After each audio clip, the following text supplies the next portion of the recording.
Hello. Hello. I was like, come on, say something. I was just Hey. making sure.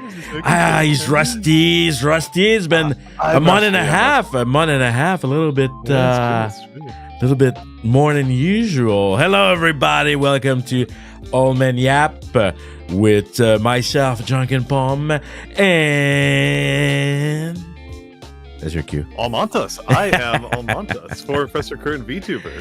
Yeah. And I am missing all of Janken's cues today.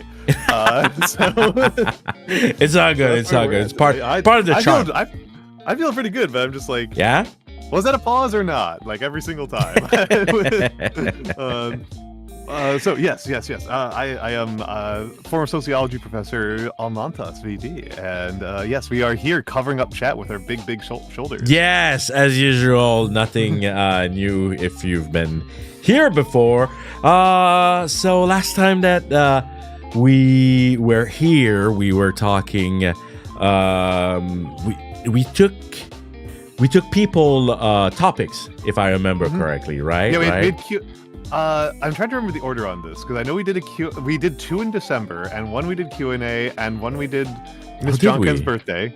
And I can't remember if those were the same stream or if they're different you're right. streams. Oh wow, that's peak old man. Like can't remember anyway. How was the holiday? You were busy. Yes, I was. I mean, I think a lot of us are pretty busy for those American holidays. They're just really hard to coordinate around. And it was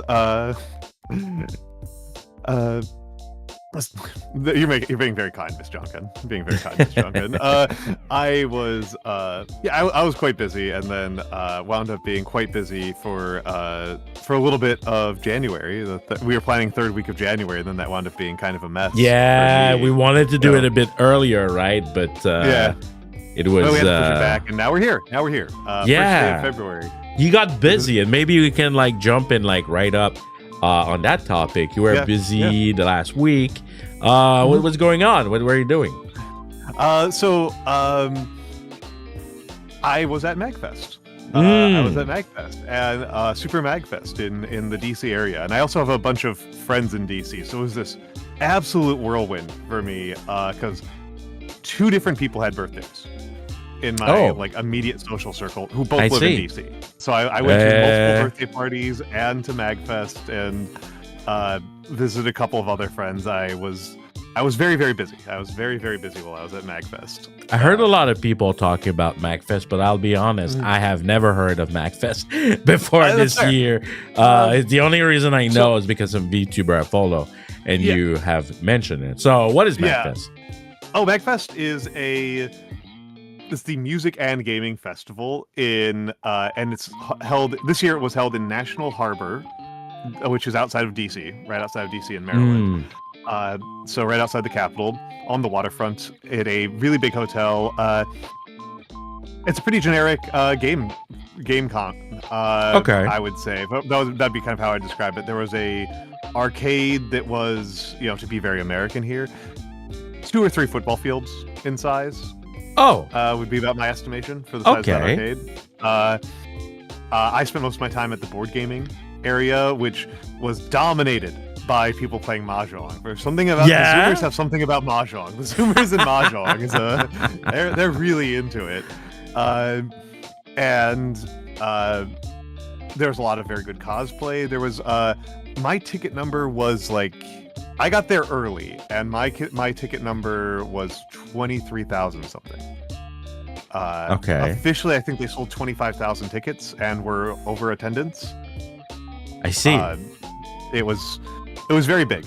It was it was very, very big. What did you do? Well, did you have something you wanted to do there? Like, do you usually go to cons? I do not normally go to cons. I've not been to a con in almost 20 years. Wow. Other than like work conventions. So I've been to like cons that are, like people talking about chemical instrumentation or like new data research techniques and stuff like that. And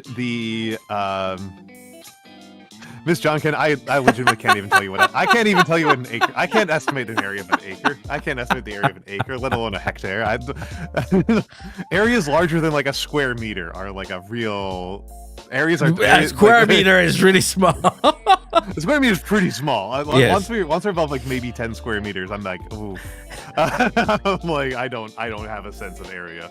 Football fields are like kind of reasonable for me to guess. But yeah, we definitely don't use hectares like ever. I've never actually guessed how many hectares something is. Yeah, so you were there for a reason. I think that's. I was there for a reason. Yeah, the reason was that other VTubers cajoled me into going. I see. I did functionally nothing that was actually related to the convention. I did functionally. Yeah, I was about to say, like, you didn't go for the gaming or the music. No. Okay, I see. The music. Well, so yeah, the music in particular. They pretty much had live bands playing lots of like video game type music, like jazz remixes of video game music on the main floor, just kind of in the open. So you could just kind of hear them if you're hanging out. So I didn't feel much of a need to go out of my way to look for that.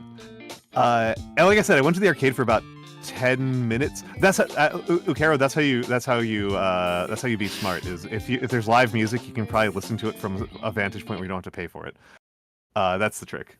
That's how you're smart. But no, well, now you just heard it. You just heard the big trick. The arcade was a funny one to me because, like, I walk into the arcade and, like, with some other people, because some people had some arcade cabinets they really want to look at or, like, play on. And, like, I'm just, like, looking at all these games. And the game that, like, really, like, amuses the crap out of me was they had a couple tables of this game where there's just a bar of... There's just 5 bars that go from one player to the other, and at each end of the bar there's a button. And when you smack the button, there's a little light that follows along the bar. And when you smack the button, the light changes which direction it's going in. And you're trying to get them to go into your opponent's, like, zone. So it's like playing Pong, but just with, like, simple light bars. And it had, like, no branding. I have no idea what it's called. And, like, I mentioned this a few times, and, like, the reactions were either, what the hell are you talking about? Or, oh, that game's amazing. Like, every single time, people are like, what are you talking about? Does this have a name? Or, like, I'm not sure. I have no idea. I have no idea what it's called. It's just a pure reaction-based game. It's just a pure reaction game of, like, thing goes towards you and you smack it away. And you try to do that faster than your opponent does. And that's it. That's the entire game. And it's like everything in the arcade was, like, super reaction-based. Like, interesting. It was all, like the least overwhelming games were the arcade not the arcade cabinets, what I'm talking about. The pinball machines. They had some old pinball machines from like the 60s and 70s, which are always cool to look at. Those were like everything else was like Street Fighter was practically a slow game. It was like BGM is loud. BGM is loud? Yeah, Nando says so. But it's I spent like 5 minutes in the arcade, and I was like, none of these are my type of game. None of these are the types of games I like to play. These are games for people who are much faster and much more execution focused. Okay. So I kind of hung out there for a little bit, and I was like, but you didn't go for that anyway. You went. No, I didn't. I went because like I said, I got browbeat into it by some good friends of mine. Almontes is at 200%, so it's on his side. Yeah. I guess I could turn up the gain a little bit, but that's going to have really diminishing returns really quickly. I was not really there for any of the actual intended purposes of it. How was it your first time meeting other VTubers? Technically, I had met Hikari Charybdis once before. I see. She came to visit me in New York. So has Saffron, Lady Saffron. And she's the one who made the sock model. Yes. And she hand delivered a handmade IRL version of the sock model. So I have that, and I took that with me to the con. You took it to the con. That's fun. Yeah, of course I did. Yeah, people liked it a lot. I had met those two before, but they had both like come to visit me because I'm kind of a shut-in, and I'm kind of an old hermit, and so I went here, and the only person I knew beforehand was Kari. Was Hikari Kuri. I see. I had never met anybody else before. I knew some of them by like description, Ah. but I hadn't ever seen them. So I needed to. So like the first like hour or two was me just like desperately trying to find Kari so that she can introduce me to other people. I have no idea what they looked like. And it was. There's something enlightening about meeting VTubers in real life. Because some VTubers look a lot like their model, and some don't. Yeah, some don't. There's a couple. There were a couple that really surprised me. Okay. Not a lot, but and these are all like indie Twitch VTubers. I don't think you really know any of them. So like I don't know if you would know any of them. But you know, there's one in particular who like. I was absolutely stunned by because like I don't really know the guy super well, but nobody really said anything about what he looked like in any context before. Like I know some people are like very close to this guy. I'm not super close, but he's very close to some of my closer friends. And I was like, and nobody said anything about what this guy looked like. So I was just like, oh, he probably looks average, right? He probably looks like an average guy. Dude's like 6'5" and like a large football player. He's gigantic. Like he's enormous. And it's like you normally mention this kind of thing. Like you normally mention when you're talking about a guy who like cannot fit in most cars. I meant the opposite. I meant also the opposite. Like someone is like immense as a VTuber. But in person, they're 5 feet tall and a little bit chubby, and you're like, okay. there's a couple. There's a couple where like they didn't look like their model at all, but like, not in a way that surprised me. Like they still look like Geop's model is a rock. Like like his model is a rock. I was not expecting him to look like a rock. I was expecting him to look like a handsome middle-aged man, which he does. So the one of the ones that was quite funny to me was, again, these are like YouTube, these are Twitch, these are Twitch indies, so I don't expect most people to know these. Inakuni, also known as Risa, she joined in the Smash 64 tournament. You know her? Maybe Risa. I know. She usually goes Inakuni is her actual. But if they have multiple names, I'm not sure. She's a little red imp. No, I don't think so then. Yes, EG knows Kuni. EG knows Kuni. She's fairly well known in our circles. She joined the 64 tournament, and everybody was like, "Oh, she's just gonna crush everybody." And I was like, "Okay." Like I figured in a group of 25,000 people, you're going to find some pretty good Smash 64 players. So I thought the confidence was like a little unwarranted. I was like, oh, she's probably really good, but like, there's a lot of people who came here. Yeah. Right. This is like a big convention. Yeah. And then like I meet her later for the first time, and I'm like, oh, so you joined the 64 tournament? How'd it go? And she goes, oh, I won. Well, it depends. It depends who goes there. If the sweaty gamer don't go to this convention, then maybe. Well, so here's the thing that I learned. First of all, again, she's like 4'10". She's tiny. She's like a tiny 4'10". She's very small. But the part that really threw me was that I was like, oh really? And she was like, oh yeah. And I like asked her a couple follow-up questions. Turns out that she's like top 100 in the world. Yeah. So like, all right. Maybe she is the sweat. Yeah. She said, yeah, I'm not really playing very much right now, but I think if I took a couple weeks to rank up to like practice again, I'd probably get back into the top 100 or so. Like she's like insanely good. Like she used to be like a top, I think probably like top 50 or something at some point. Like she's like really good. So I was like, okay, yeah, if you are that good, then like yes, going to just an average casual tournament and crushing everybody is extremely like likely, even if it's a big one. Like, all right. And you said something before the stream, and I don't know if you wanted to talk about it, and that got me curious. You said you went to a con despite you verbally, technically not supporting cons. I don't tend to like going. I mean, I don't like to go to them super often. Again, as again, it's been decades since I've been to one for fun. This is there's a couple of things going on there. One is like, and this is one of the topics that you want to talk about, Janken.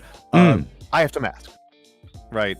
I have to mask there, because I'm pretty COVID vulnerable, and so I have to mask the entire time, and that like people find that kind of off-putting. It really like that's so puts weird. some distance between people, and it means also like, you know, like, it's very important to go out to dinners and bars to network at these things, and I'm just there with my mask on, sitting in front of an empty plate, and that's kind of not the best. And so that's part of it. Another part is honestly just my preferred way of socializing with people in person, even before I was having this trouble, is we go to somebody's house, 3 or 4 people at a house, somebody cooks dinner, we have some beers, even if you don't know them. If I know one person who's going, that helps. But like, you know, because usually cons are more for meeting people you've never met before. Yeah. My so point it's a is bit more, different. Yeah, my point is more that they're kind of noisy for me. I mean, cons. I won't lie. Like I went to a bit. Yeah. I went to some cons, and seriously, like I don't know if I'm getting old, but I feel like I'm getting too old for it. Like I used to be really excited about them, but like I went to Comic-Con, and I was like, that shit is boring. It's just like to buy stuff. Like seriously. Yeah. And then there's so many people, and it's the weather's not good. It's terrible. Like I have to be really passionate about what is at the con, like to go at the con. If I want to meet people, I'm just gonna meet them somewhere in public, like at the izakaya in Japan here, or you know, at a place where you can eat, you can chat.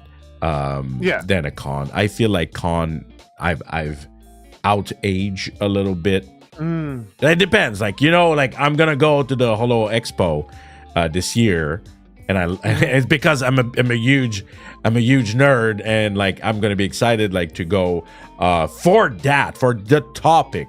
But if you don't go with like such like passion about the thing you're going, then like it's just like would rather, like you said, like meet people elsewhere. I was there to meet people, and like I said, I agree. I'm with you. Like there's a lot of noise. I already feel like I own too much like stuff. I have a very small apartment. I mean, you're telling that to the wrong guy. Literally a pawn shop. My whole thing is about collecting useless. I'm more likely to be selling to you than to be buying from you. Actually, that is funny, because when we did talk about like, you ever want to come to Pomme Star? Well, I mean, we have our monthly thing, but I asked, and you told me like, I don't really collect stuff. I don't have space for that. So when you say you have enough stuff, you say that you don't even have a lot. So maybe you're just into like getting things. No, I live in a New York City apartment. Like, I mean, like, I live near Tokyo, and my apartment is big, so I'm not sure. Like, I'm not sure what a New York City apartment means outside, except small. It's pretty small. Pretty much everything I own is like practical things. You know, and it's worth saying, it's not like, I don't mean this in like a particularly judgy way. I know some people are gonna be like about this, but like the types of aesthetics that are popular for the kind of merch that they're selling at these conventions is not really my aesthetic. Well, that's what I was saying, right? If you're not passionate about like the con itself, what's going on at the con, then obviously it might not be ideal. I guess I'll suffer using metric here for a moment. My apartment is like 3 meters by 3 meters. Huh? Yeah. Do you know what 3 meters is? Do you know what is 3 meters? You know how tall a person is usually in meter? Yeah, I'm using myself as a metric stick. I'm using myself as the measuring stick. Yes. You live in a box? I share a kitchen, but yeah, pretty much. This is the largest apartment I've lived in years, Hill. My previous apartment was half this size. I'm still a bit shocked. 3 meter. I've lived in is apartments like, much smaller than this. I could never, ever. I'm considered to have a nice apartment, dude. This is considered to be a very nice, quite spacious But then apartment you say, by local standards. what do you mean spacious? 3 meter is like literally, man, just Yeah, my this John can studio. understand. This John can understand. Like, this is the Janken, I once had an apartment where if I got out of my bed, I had to go sit in my desk or leave the bedroom. There was no standing room. Do you have a bed in 3 meters? I do. Like my bed is three three meters like by 3 meters, so that's 9 square meters. crazy. Yeah. I wow. Okay. Okay. Yeah, greatest city in the world. Wow. Yeah. No. All right. I'm, All right. Yeah. No, yeah, you cannot have anything. Yeah. No. I've got a. I don't have a lot of stuff here. That's crazy. And you've always lived in like kind of like we're kind of shifting the topic, always, but not always. I've lived in other parts of the country. I've lived in some very rural places, actually as well. I'm not from New York. But, like, I see. My previous 3 New York City apartments were all much smaller. I feel like I have a lot of space. That's right crazy. now. I feel like I can really stretch my wings. My previous apartment before this was probably close to 2 meter by 2 meter, which is like less than half the size. That's crazy. Like I how much? Just the studio I'm in right now. Like I'm not good with estimating. Maybe it's 4 by 3 ? Yeah, I think my previous apartment would have been a 4 tatami apartment. We have no tatami in our apartment. It's kind of a mess. I had tatami in the previous one. Not living your. Yeah. Not living your. Yeah. I mean, so.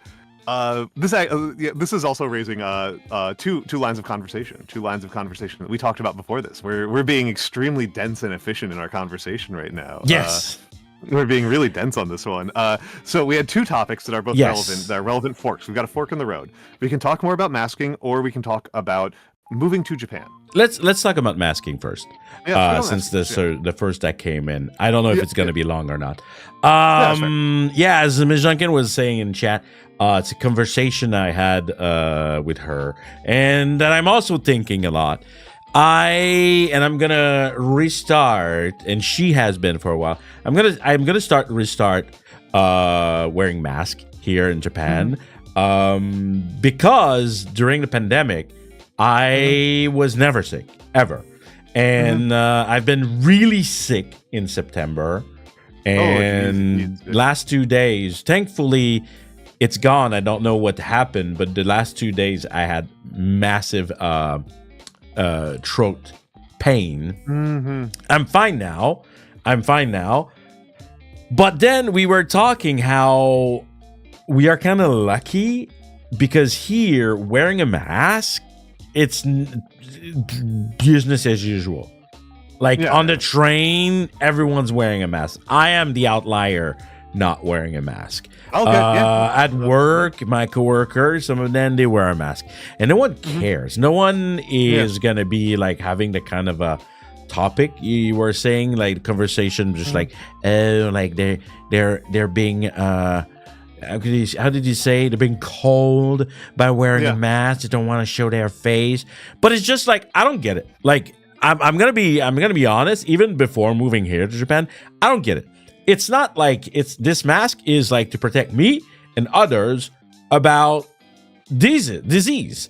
And right now, in Japan, they're like, even in the news and everything, there are a lot of disease that like are going around, and I just feel that smart thing, and this is maybe one of the 5 steps to become more smart.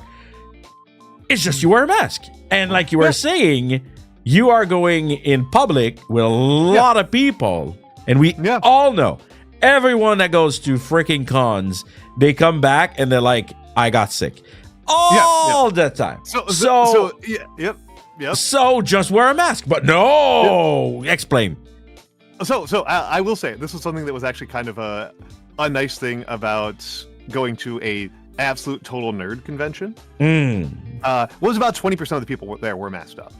Oh, I see. So it was not that weird. It was not actually that weird. Okay. If I'm in New York on the subway, it's a much smaller percentage. It's depending on the day, depending on what's going around, 1 to 10%. Are masking up at all. But like even during like the height of the pandemic, I don't think we ever broke much above 50%. And New York's like a very high masking area compared to other parts of the country. I see.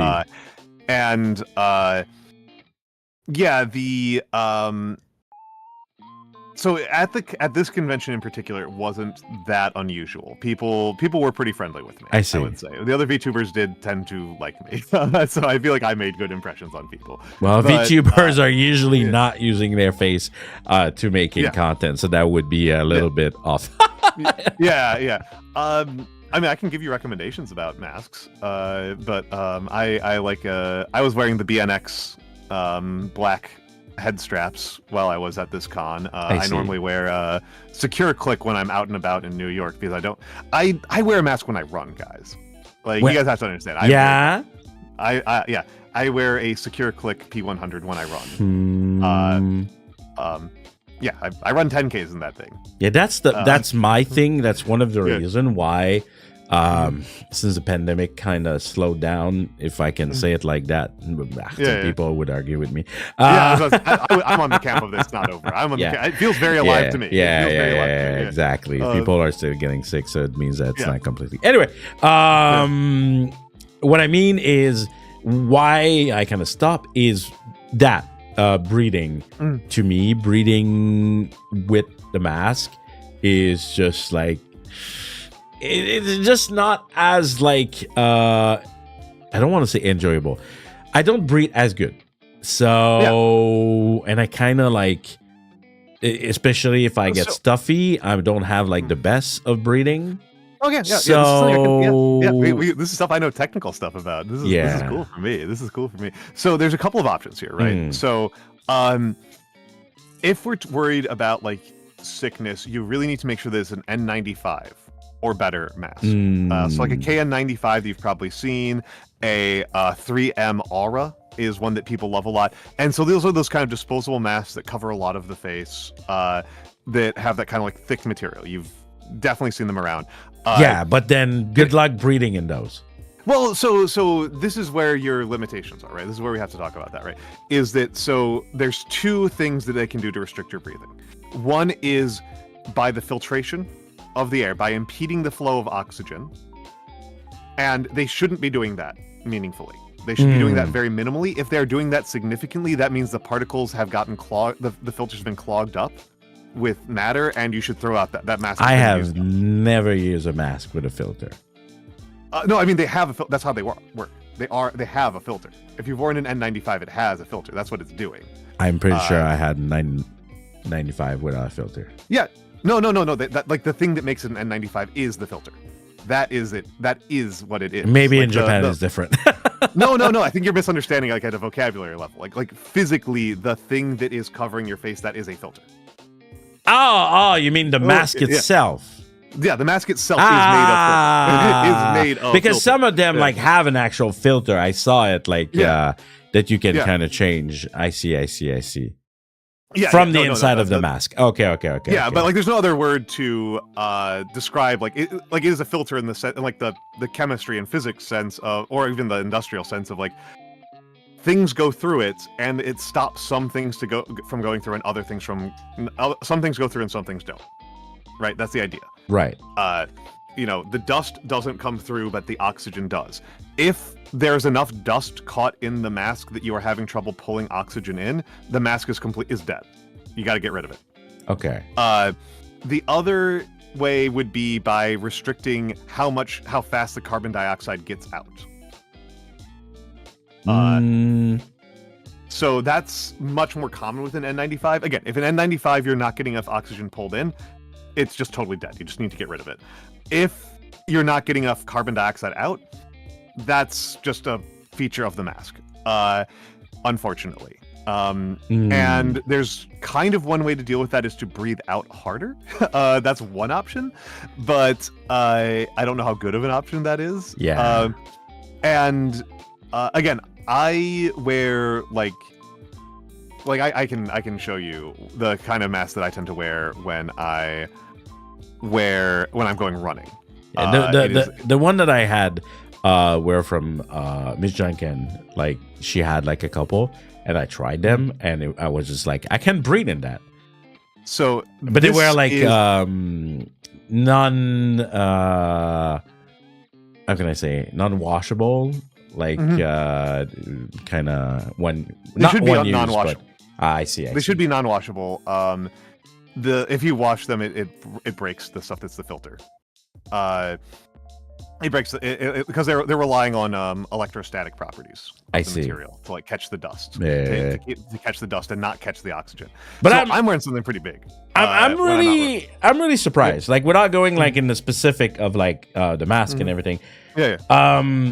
I didn't realize you would be one to be doing masking so much. So I mean, again, I have to worry about this stuff. So, but I wanted to talk about like the social pressure. Yeah, the culture. Oh, yeah. Like you probably had to deal with it. A lot then. It wasn't so much at the con, not so much. People just kind of right, but in general, right? In general, yeah, in general.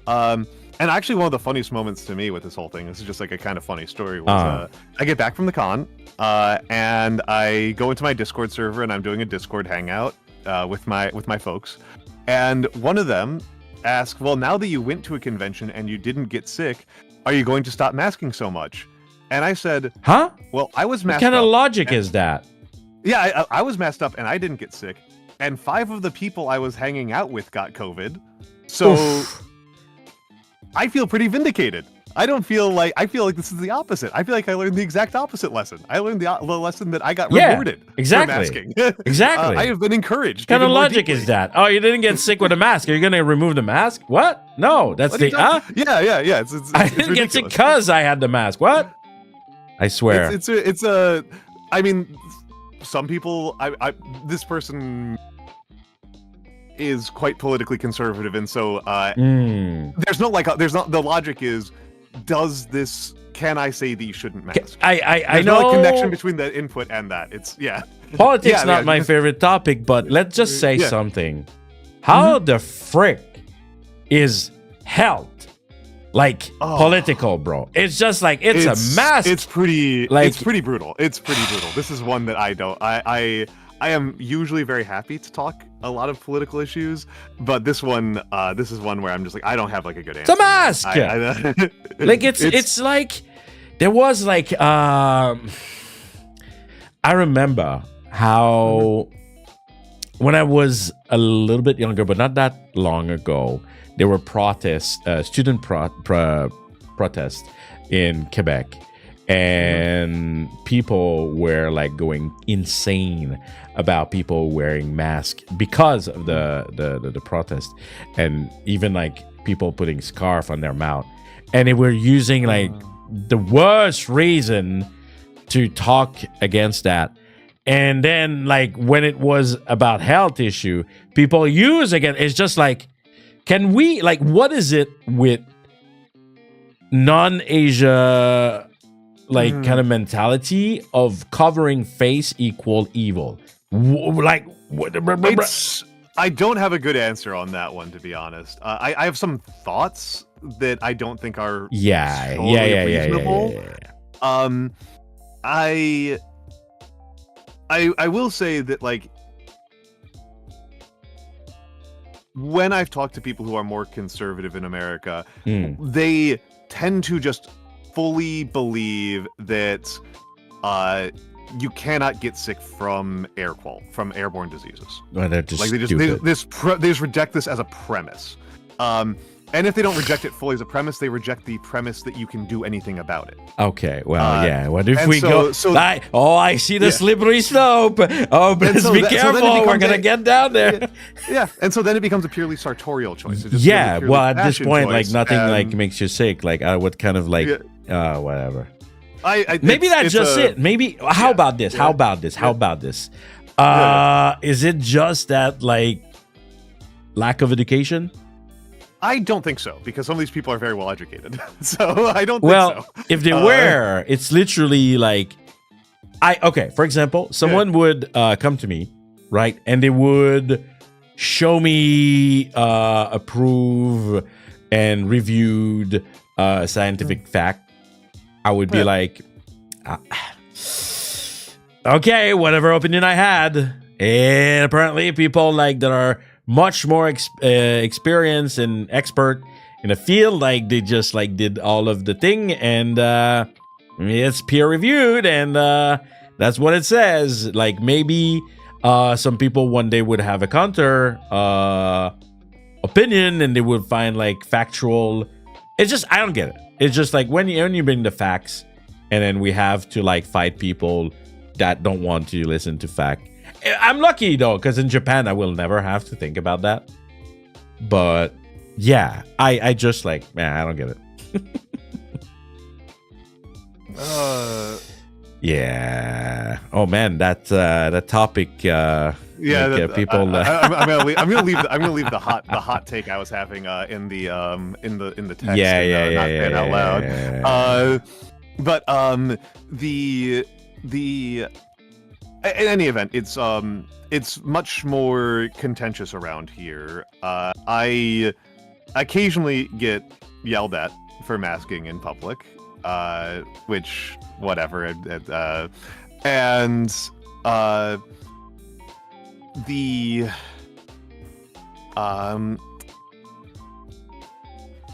socially it's I also when I was working in an office job, it was absolutely treated as a problem by my coworkers. Like I got because of the mask, right? Because of the mask, like very sometimes explicitly, like that was like a topic of meetings that came up, and I was like, well, the doctor says I have to, so I'm going to keep doing it. Like I spent like 6 years at this position without a single. But now you have a mask. Issue. Yeah, now we gotta talk about it, man. Now we gotta talk about it. Well, and like people were like auditing things that I didn't change my workload on. Like I was like it was like people were like really trying to get me out of the office. What? Because of the mask?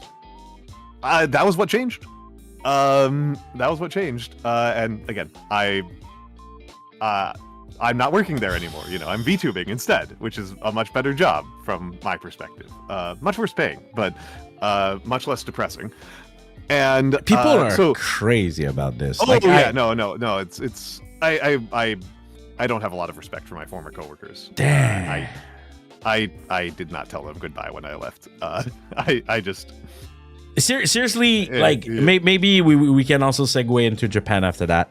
Yes, absolutely. But here, literally, no one will ever ever even question it. Like maybe they will inform you of like. There's a lot of disease going on. This is why they are wearing them for themselves. But it's a non-topic. It's literally a non-topic. It was a topic in my household because Ms. Janken was saying, in the news they say there's like a lot of disease lately, so maybe you should consider it. And then but like that's it, and then very private kind of matter, not at work. Like sometime at work when the pandemic was there, it was a topic. Just like to remind people. But then that's the thing with Japan. There's something interesting here. Yeah. Japan, and then we can segue into living in Japan after that, right? Or moving to Japan, rather. Yeah, absolutely. I say we because I think I've been here long enough. We don't enforce Japanese laws. The law is the law.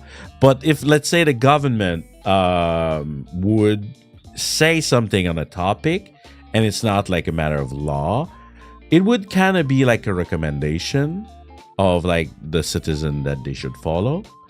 And most of the time, people just follow it. That's what happened during the pandemic. There was no rule, no enforcement whatsoever to not go out. And people were a little bit going out, but I can tell you I went to Kyoto completely empty, which will never happen ever again because people were just following it. And usually, and that can cause a lot of issue because, for example, I am working in a non-Japanese company in Japan, but Japan, its law is it's expecting you to do some things. But if you don't do them, then it kind of put other things, they don't make sense. They won't make sense because you're not following. For example, the way that they treat day leaves here. If you have to not come to work, like they don't expect you to take them. But what happens if you do? Then they have to make like kind of new rules because they have expectation that like you follow. So basically, here people like just do things usually, not all the time, right? Because it's expected of them, and most of the time it works until it doesn't sometimes. But humans been humans. So really living here is sometimes it feels like it's living in another world, literally. Yeah. On how it's different.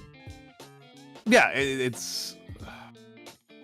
And that's the first. That's the first step, I guess. We can talk because you wanted to talk about moving to Japan, especially. Yes. So right? so I did want to talk a little bit about that. That because you're a North American who moved to Japan, and for reasons, I'm a mega weeb. I'm a mega weeb. That's the reason. Well, no, not your reasons. I was going to for reasons. This is a more popular topic right now in these United States. That's what I was going for. And so you did not come from the United States. You came from Canada, but similar things apply. There's similarities, right? You're a big white guy from a English and French speaking country, going to Japan, and so I'm sure you've probably talked about it before on the channel, but I'm interested in hearing. Yeah, we went the easy way, and the easy way is literally becoming an English teacher in Japan. Okay, yeah. This is.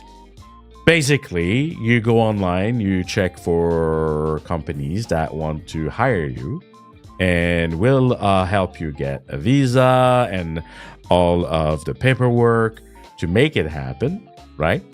And after that, it's a matter of getting a contract with them, and then you're good to go. You're good to get in the country. And moving here is not too bad because as long as you don't want to bring like too many things, right? You got to come really with basically suitcases. Okay. And after that, but that's fine because you live in a 3 meter by 3 meter apartment. I'm living in a pretty small apartment here. And the great thing, there's a fair amount of the stuff that I could get rid of and just replace when I get there. Yeah, exactly. Exactly. Like it's. And again, the good thing is that it's easy.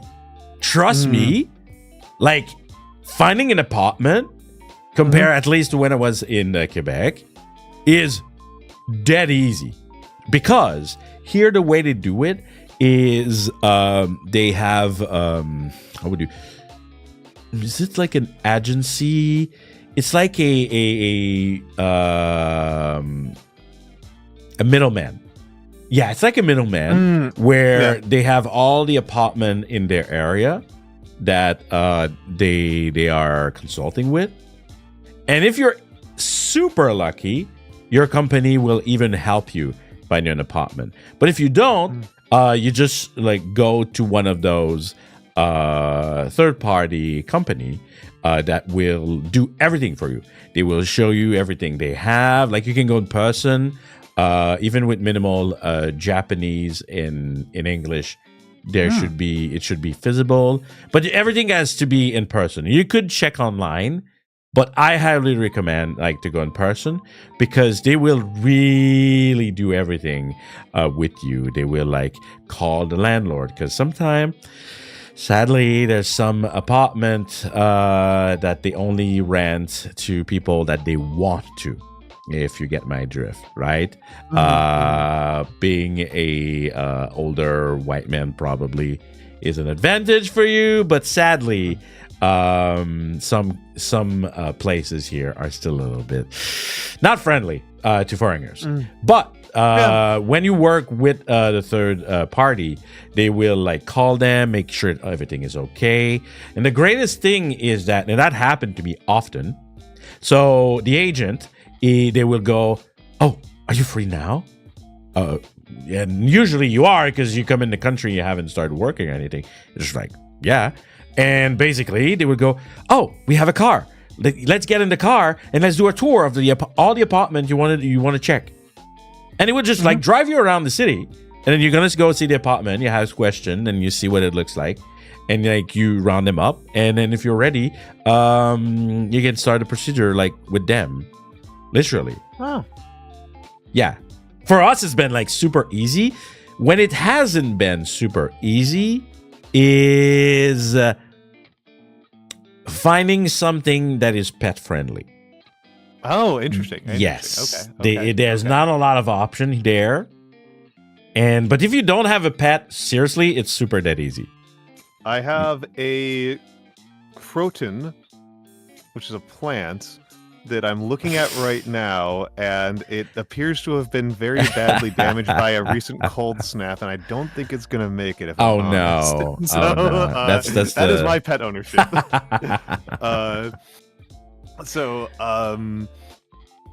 Yeah. But yeah, So that is okay. So not a lot of. And after that, you moved in, but you have nothing. No problem again. And especially if you know someone like me who can give you like website and all that stuff. Here in Japan, seriously, not enough people do it. Japanese themselves don't do it enough. But anything that is just like my pawn shop, but for anything else. So secondhand here is basically, it's brand new. And if it's not brand new, it's going to be so stupid cheap that you may just like want to take it. Like, for example, the fridge I have since I moved here. Yeah. Years ago. There was a little scratch on the door. I don't care. My door is now full of magnet and stuff and paper. I don't care. And we paid like super cheap.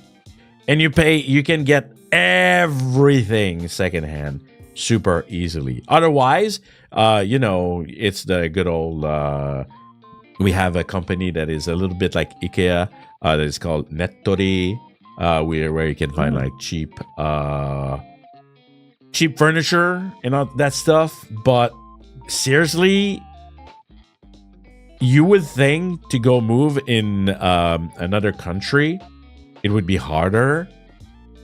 But my experience, maybe because Ms. Janken knew a lot, but as long as you have a person that can like transition you a little bit, and in that case, like if it was you or anyone that knows me, it makes it so easier. Seriously. And after that, it's just getting used to everything, right? But the good thing is that even my Japanese to this day is not amazing. It's survival Japanese that I call, right? But there's a lot of English everywhere in this country. Yeah. So just like the metro, the train, the subway. Yeah, I call it metro subway because Quebec. They all have English. They even have Chinese, Korean. They're very visitor friendly or foreigner friendly. So seriously, it's a very easy country to live in, and a lot of creator move here because if I could earn, I'm not gonna lie here, and I'm telling you everyone, if I could earn non-Japanese yen as a creator, something that goes directly in my account, living in Japan, if I didn't have to deal with any of the business, because the business is where it can get a bit frustrating here for a foreigner. But as a content creator, if you get a visa, that's sometimes the hardest part, right? Visa was honestly the biggest thing. Yeah, like that was like a huge consideration, right? Because I can see that there are some non-Americans here as well, but one of those things that Americans get really thrown by is that America is actually quite generous with visas as these things go. There is a reason why America is a country that has a very high rate of people immigrating to it, and the fact that our visa situation is relatively permissive is a lot of it compared to a lot of other countries. Yeah, well, Canada is too, so I'm kind of understanding. But there's many countries that are much harsher. I like Portugal, Nando's country. Portugal is currently doing quite well for itself by being the easiest EU country to immigrate to. And therefore, a lot of people are just immigrating to Portugal. I'm gonna be super mean just because it's Nando. It's because no one wants to live there. Well, Europeans don't want to live there. But if you're to Americans, Portugal sounds like paradise, right? Really? Like, oh yeah. Relatively affordable rent. In that wine. way. Yeah, they've got a good wine culture. It's got that sunny southerly climate. Sounds amazing. It sounds amazing to us. Do you have any idea how much time I spend on the phone with health insurance companies, man? Oh, yeah, that's never been a problem with me. Oh, and that's the other thing about Japan, moving to Japan. If you do move to Japan, even if you don't have an insurance with your company, which is the Shakai Hoken, I think, you can get one with the government. So everyone here has some sort of health insurance. And it's not free, but man, the other day I was not well. I had to go see a heart doctor and an eye doctor. Okay. My heart doctor, it's easy. It's my doctor that I see, and it's like literally 5-minute walk. And we called, and they were like, "Oh yeah, come. No, we're on break right now because they take a break like for lunch. Come see us when we open." And they remembered me, and like they went me like instead. And then eye doctor, we check Google Map. There's one here. This one we know, we've been there before. Let's go there. And then sorry, they were closed in the evening. Okay. And then we check. Oh, there's another one here. Maybe they're closed. Oh, we found another one here. And this is all within 10-minute walk of where I live. And then the price was like seriously cheap for all the exam they made me pass. So convenience here for health. Oh my god. Not even like 5 minutes. This is just an old man complaining moment here. For some ludicrous reason, my primary care physician has as of a couple of years ago, they spun off their lab, their lab from the practice. So You go to the doctor and you do your regular checkup. And they go, okay, so it's your annual checkup. We need to get blood tests for this, this, and this. Right? You can't get it there. You have to go to an independent lab. Yeah. The independent lab is... They didn't actually move the location. I have such a funny story to follow this up with. It's just a separate location. It's just the same location, but as a separate business. And you have to make an appointment with them separately. So you have to come back like a week later after you already made the trip. Listen, so obnoxious. counter story to yours. Yeah. There's a place here that I don't want to go because they make me do a blood test in-house all the time. Even if I just go for a cold. So here is the opposite. I have a place, I have a clinic that do it too much. And I avoid them because they want to take a blood test all the time. So for you, if you needed a blood test, they would be more than happy to. Yeah. They do it like right here, and they have their self results in-house too. Nah, man, here it's crazy. It all depends on the clinic and what services they have. And most of the time, you would be surprised by how many services they have at just one place. And if not, it's all like close to each other. There's like same thing with dentists, same thing with like everything. Health is huge here. It's very present. You know, Americans famously health avoidant culture. Yeah. That we got here. You know, famously, Oh no, famous for that. Very famous for our desire to get sick as much as possible. Oh, that's good to know. That's good to know. I need good dentist. I like my current dentist. And eyes and dentists are covered in the national insurance and company insurance. Oh too. My god. Yeah. What a goofy thing. Not everything, right? If you want to like have like white teeth, you know, the kind of aesthetic kind of thing, they're not. But yeah. Yeah, paying for cosmetics is traditional in a yeah. But no, Ness, for that, oh man, listen, even in a free healthcare country that is Canada, I would rather pay a little bit and not wait 6 hours of my day. And here, you don't wait. Or you wait, but it's just like it's minimal.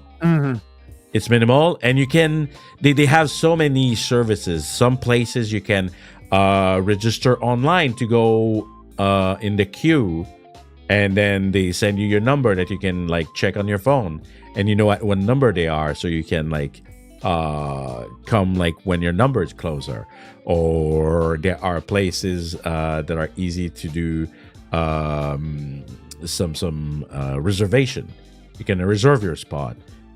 Anyway, it's seriously to me, even if I come from a free healthcare country, I would rather have what I have here in Japan for health. That's the strongest endorsement I've ever heard of the Japanese healthcare system. Like that is, this is what I was talking with a very close friend of mine earlier today, and it's this thing about America is an odd country in a lot of ways because one of those funny evidences of how wealthy America is that a city council member in Illinois of a town of 20,000 people, right? So like give you a sense of how politically powerful this person is, which is not very, managed to embezzle like $50 million from the city. Like, that's like oil chic money from a small town. Yeah, like, from a small town. That's the amount of money sloshing around this country.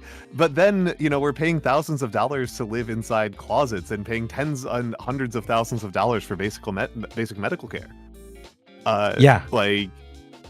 It's no, as a non-American, often like I just don't get it.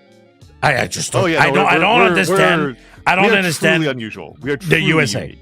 I don't understand the USA. The healthcare, the U.S. healthcare is truly unique. It's but weirdly, I think the most comparable country is the PRC. Oddly, it's very strange. I don't get it. It's very strange. Yeah.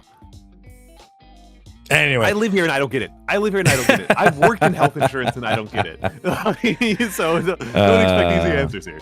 Yeah. So,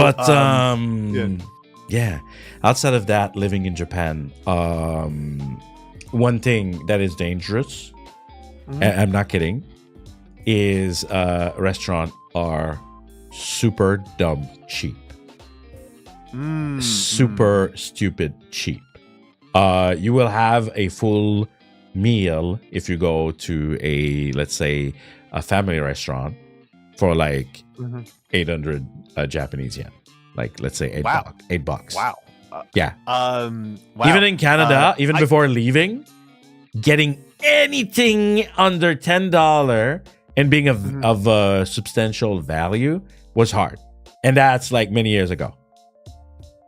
I eat out very rarely. I am kind of infamous for this, which is very funny for a New Yorker, right? It's a very un-New Yorker tendency of mine. I did eat out at MagFest in that I got some takeout at MagFest. That was the first restaurant meal I had since December of 2022. Oh my God. Okay. Yeah. Well, in that case, maybe a bad thing for you is Japan is very much in his infancy toward vegan. Yeah, I do understand that.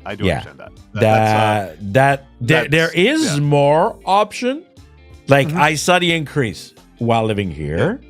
I do see the increase, but there will be a lot of things that will use dashi, and often a fish dashi.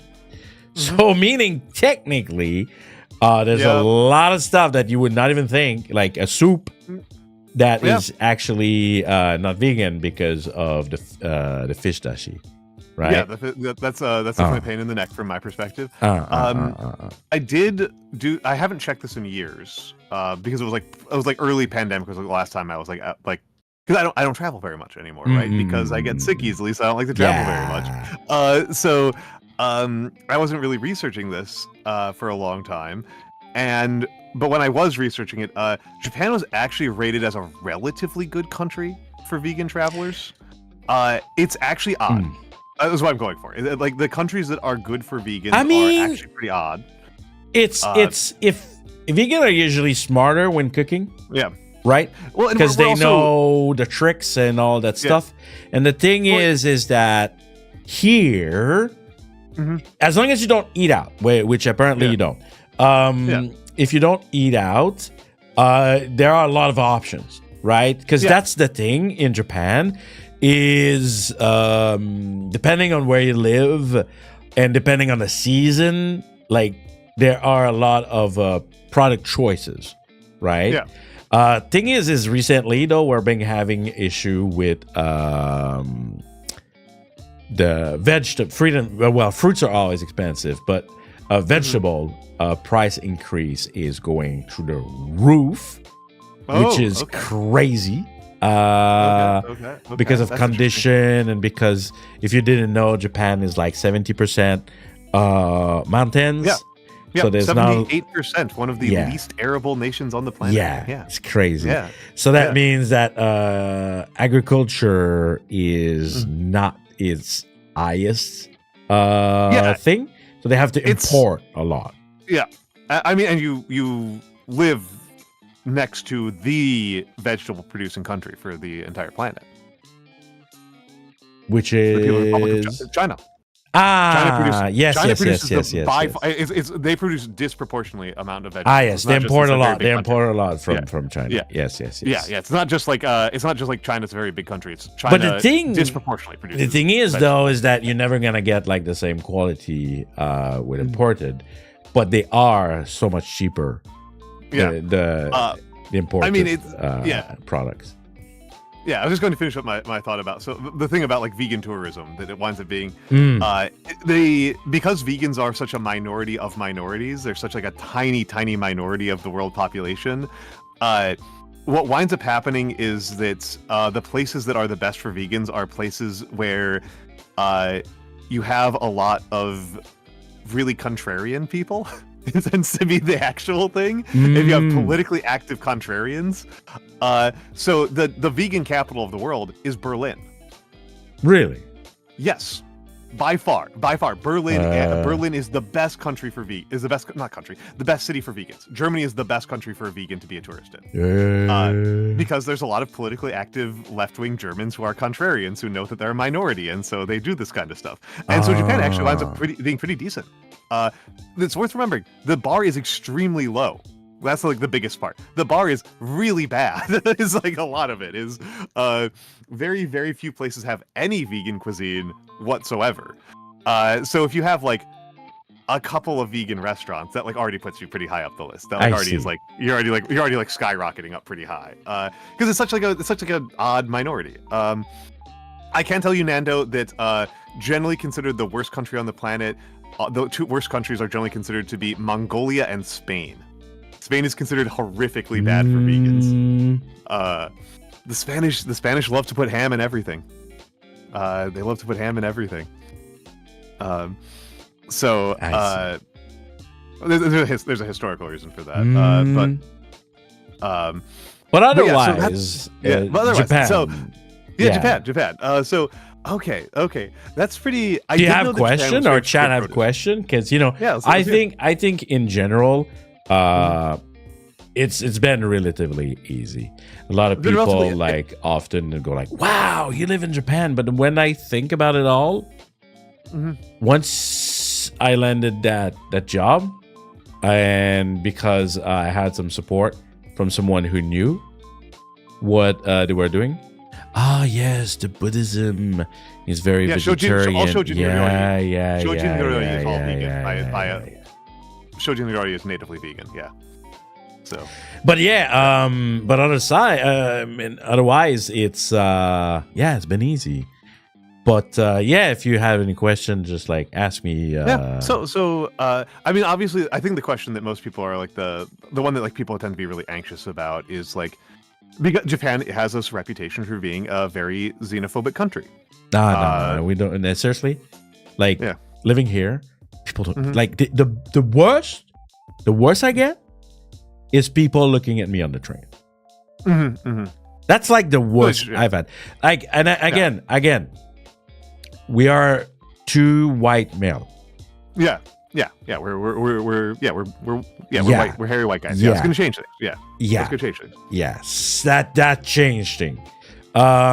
So it would like not matter at all.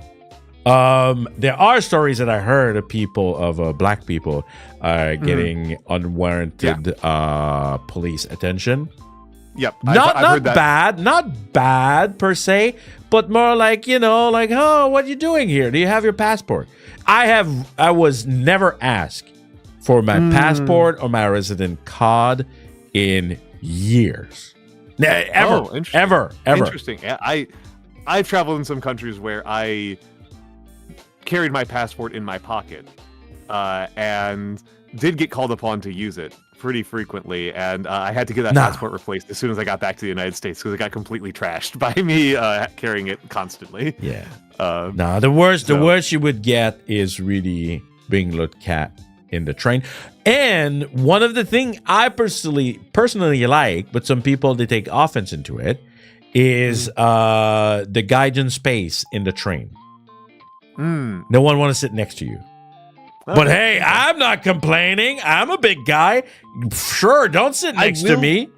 I have done tourism in Japan, and it was a very long time ago. So this might be different now. This was a very long time ago. I remember taking the train and Japanese people falling asleep on my shoulders. Oh, yeah. That can also happen. But there are times. I'm fine with that. Yeah. That happened to me too. That happened here. People are always sleeping on the train. I'm not saying it's not going to happen. But I'm saying like the worst that can happen. What is the worst? Where it gets difficult is like if you want to start doing things like you want to open a business, you want You want to have a bank loan. Things that just like they don't make easy for foreigners, right? That's where it gets more difficult. Because you have like to kind of prove it. Getting a credit card, kind of hard in Japan. Couple things like that like makes it easy, make it a bit more difficult, but it's really more because you're a foreigner and they're not sure about if you're gonna be here, because most Japanese, they will never treat you as if you're gonna live here forever, and that's the thing. And that's that one is something that gets a lot of people, because they have decided to make this their new country, and the people in it will never treat you as if like it's possible. You can tell them, you can talk to them. Some people, they will get it. People that maybe you get close to, right? But like a stranger would be like, when are you going back to your country? And then they will ask this kind of question without realizing kind of microaggression, you know? And then they will ask you all the time. The same thing, I get Nihongo Jozu from saying arigatou gozaimasu. I'm just like, bro, like, come on, like, what? Like, I said, like, thank you. Don't tell me my Japanese good. Like, you know, little things like that, where you're not seen. You're never going to be part of the gang. You're never going to be part of the gang. Yes. That's compared to if you go and you live in Canada. But you can't be part of the gang easily. People will accept you as, like, to me, being Québécois, it's super simple. I don't know if I said that to you before, but I know I said it maybe in the past. That you're Québécois? Yeah, to be a Québécois. I know that you're Québécois. No, but you know what it takes to be a Québécois? My understanding is that it takes pronouncing French words wrong, according to French people. You're being a troll. You're being a troll, old man. That's not. No. Being a Québécois is as simple as telling me that you are a Québécois. Okay. That's it's it. An opt-in identity. Yeah. Yeah. To me, on a personal like level, if someone like, it doesn't matter how many years they've been in Québécois, if they feel part of the culture, they feel part of this is where they belong, and they say I'm Québécois, then that's it. That's the only thing I need to be like, then welcome, bienvenue au Québec. That's it. Your wife has a take that I think is pretty fun. Oh yes, and you gotta say that Putin's from Quebec. That's important too. Okay.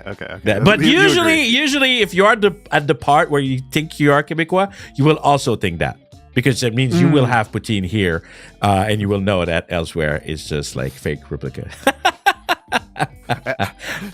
Steve asking the real questions here. Yeah, but because a Québécois did it for you, Nando. Yeah.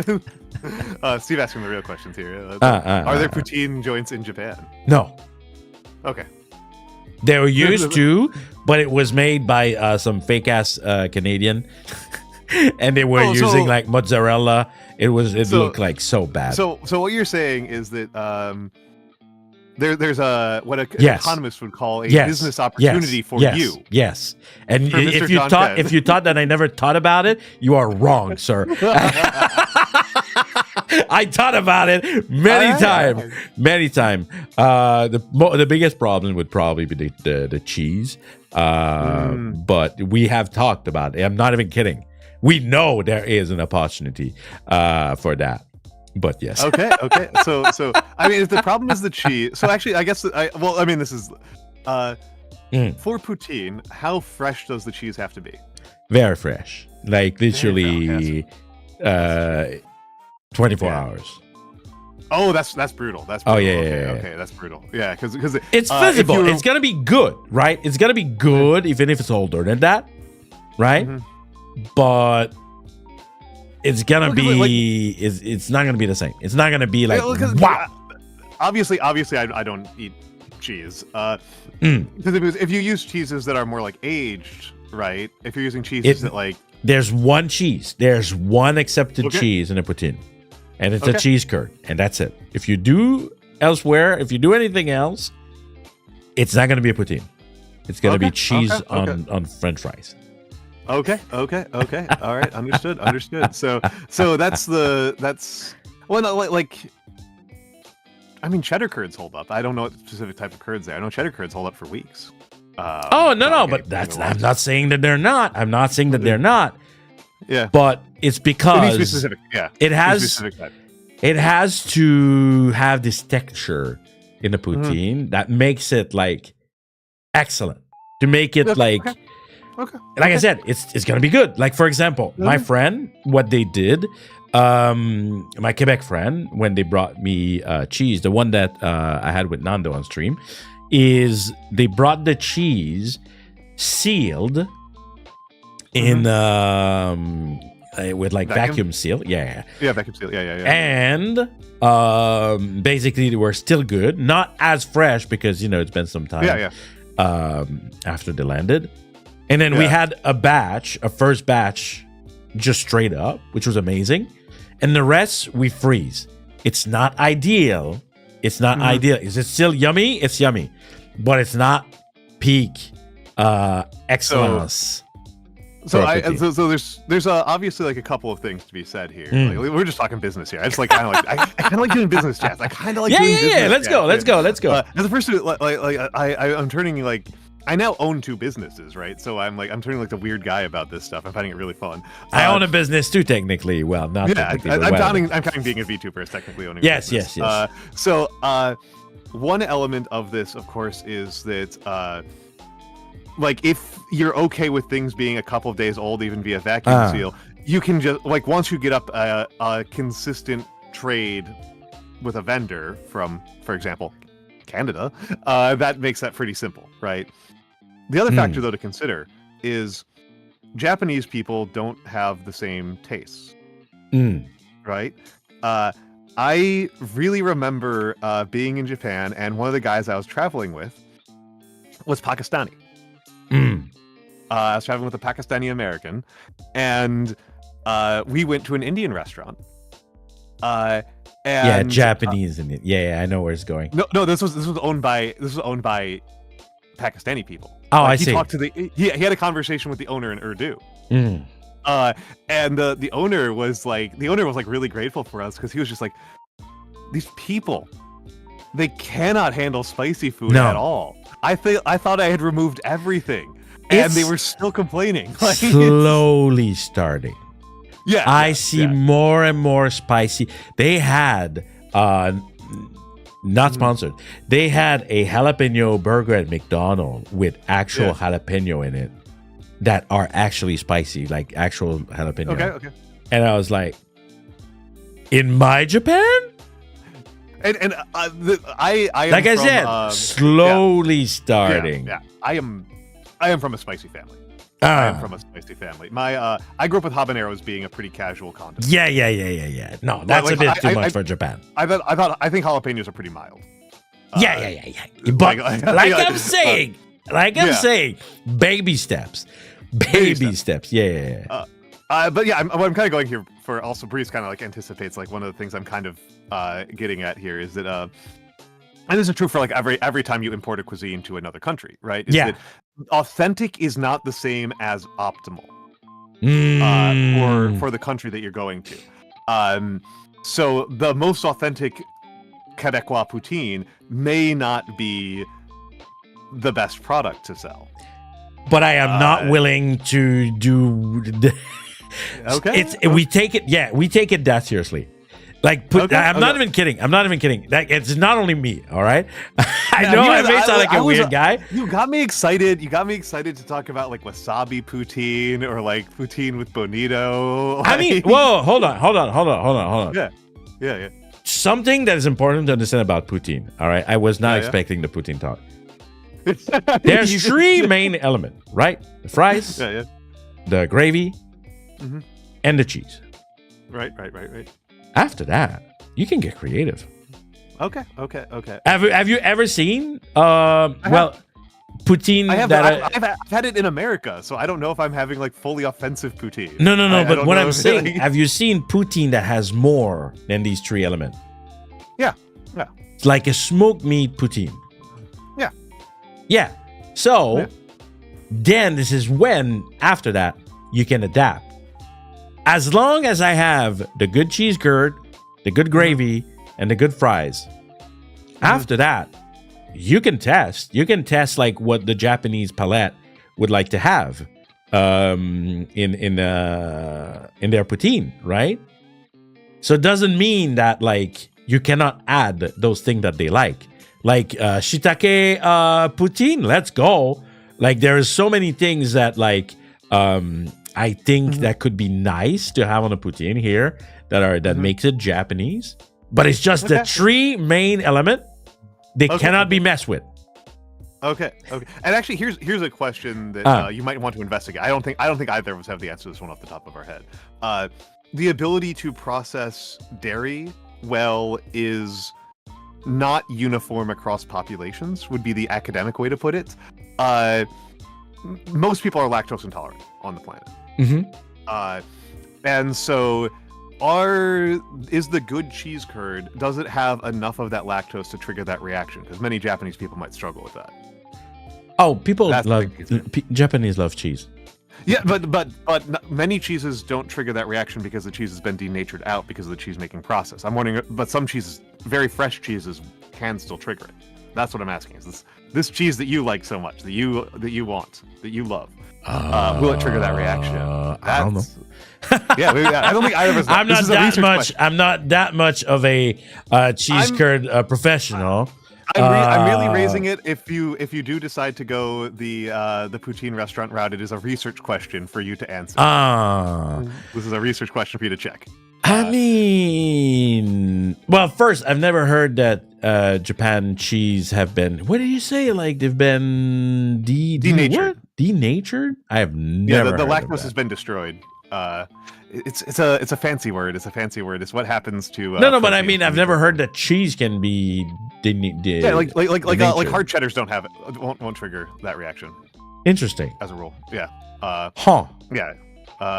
As far as I know, I don't know quite what the dividing line is. Again, also it's been like 15 years since I've had cheese. My mother has strong feelings about cheese from the American side. She's from a very cheese forward part of the country. She grew up on a dairy farm. Yeah. I guess technically you just call it a dairy is the actual more correct way to say it, but then people are confused. They're like, how do you use dairy as a noun? I'm like, I don't know what to tell you, man. Like, this is the word. But yes. So well, I mean, I'm partially thinking about this because again, I already own 2 businesses, so opening up a branch office or something in Japan would be like a visa option, like but it would be opening a business here. That is the one thing I wouldn't know. Oh, okay. Yeah, I mean, no. What I'm saying, I'm an expert. I have my own pawn shop. But I mostly wanted to ask about. I mean, I was mostly asking these questions for stuff about like cultural issues. That was the main angle because I figured that's what part of a lot of people. Not like the legal issues. You know, we're not lawyers. I don't think. Yeah. I'm not a lawyer. You should not be going to VTubers for legal advice. Do not go over to the VTubers for legal advice. There are some lawyers. There are some lawyers. There are some, VTuber, but we're not them. There are. No. You just come watch to be smarter. Yes. But not legal smarter. Just smarter. This is the way of being smarter. Is don't come to us for legal advice. This is the smart advice. But yeah, so like culturally, you felt like it was pretty easy, other than the fact that like you do feel like you're never quite on the inside. Yeah, basically. You're never quite on the inside. You've still. But like if you do your own things and you're on the internet a lot, really it doesn't matter as long as you're not like. Planning on I don't know, like you want to be you want to feel part of like the society, kind of like if you don't care about those things, you're apart. The French word comes to mind, to feel like you belong, like then you're fine. But if you do, yeah. I mean, yeah, I have reasons why. Yeah. I have not felt most like I tend to belong in most places in America, so that's not been that big of an obstacle to me. That's not that surprising. It's not like much of a change. New York has been by far the most friendly. By far, of all the places I've lived, but New York has been by far the most friendly. And even then, like, I'm a relatively recent transplant, and there are people who think that I'm a fake New Yorker. For example, my mayor. My mayor thinks that I am a fake New Yorker and should go home. Where I don't want to tell you, man. I've lived here about as long as I've lived anywhere else. Yeah. And so like that's not that's interesting. That's an interesting. I've heard that before. That like you will always be a foreigner who lives in Japan. Right. You will never be Nihonjin. Right. No, unless the blood runs in your vein. Mm-hmm. Yeah. Yeah. And even then, you know, I've known people of ancestries of countries that, you know, or even were born in, you know, Japan and Korea and then lived there as adults and were like, oh, buddy, oh man, I do not fit in here. Yeah. But the easy thing though is that people usually don't care about others. Yeah, that's here. Fair. Which is funny because you would think like, oh, Japan is such a group based, like everyone everyone helps each other because like it's all part of the group. But the thing that they don't tell you is that it has to be your group, and if you're not part of that group, then they won't really care. And you can see that while in public, the spatial awareness on how like people don't really help each other in the street. It doesn't mean that like there's a group mentality that people are suddenly socialist. I mean, the Japanese Communist Party is much, much larger and more powerful than the American equivalent.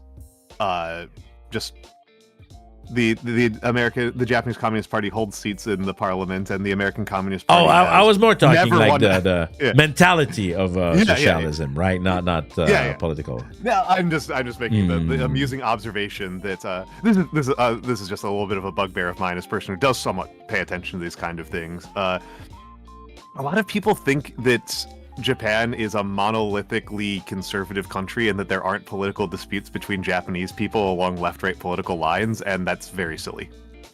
That's just a very silly thing to believe. Different people have different opinions. I don't think I think this country is like 99% conservative. Yeah. I'm not gonna lie. They might have a party, whatever. It doesn't matter on what like. Getting people, I get what you mean, right? Yeah, but like people have debates. Getting people out of their shell and out of what is the expected of you, which to me is what I call being core conservative. I'm not talking about political here. I'm talking about like kind of like personality, conservative personality.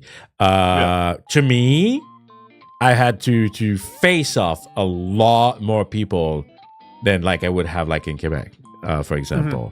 It is a I was definitely not talking about like adventurousness. Yeah. That kind of definitely talking about like should we, you know, do this type of contract disbursement? Should we do this political project? Like there's like Japanese people are not like uniformly in agreement that like in my opinion Japanese are apolitical. Like they don't care. Like seriously, they don't give a rat ass about politics. It's really something that happens. Like some, right? But in general, like there's this very I'm too busy to care about anything outside of my job and my family that like nothing else really is really relevant. Like even like having friends here is like when you're an adult is considered like as weird. You don't have time to have friend.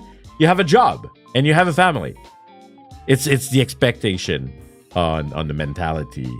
Now, of course, people are changing, and like I guess many people like are kind of going away from that slowly but surely. But anyway. Yeah, that's it's not something you're gonna have to care about because you're not gonna be able to vote. Okay. I was like, I think I will have to care about it because I'll live there. But I won't be able to vote. But yeah, it's well, Breeze, that's a sociology question I can talk about for hours, but it's not really what we're here for. But yeah, sorry, I'm not distracted by one of the questions I find most interesting in sociology. So you have found it not to be that much of a challenge to like live there at a personal level. No, especially like I said, if you have a couple of people that you can like ask question. If I would have been completely alone with no one as a little bit of a guide, if I would have been like just backpack alone, no help, no nothing, definitely, because I would not have known like the steps, right? Okay. But I would say at least with the internet you can get like some information there. But like as soon as you have someone who knows a little bit, like it's really a breeze. It's really a breeze. Okay. That's useful to know. Is it so? Yeah, viewers. Mr. Pomme is volunteering his services. Unlimited. You know, and no jokes. I've often thought of something like that. And being a third party, a middleman for like getting stuff from Japan. Still, some people have a lot of issue getting things from Japan. There are a lot of opportunity for people helping people who wants things from Japan, either living here or that kind of stuff. Even guides, like because it's not easy. I'm sure it exists, but it's not easy. It's not. There's no institution about this kind of stuff here. It's really just like the guy who sends stuff. The guys who can guide you, that kind of things. Yeah, it's pretty informal. That's the word I'm looking for. Informal. Yeah. All right. We've talked a lot about Japan. Let's ask a fun one. Let's ask a fun one though about this. What's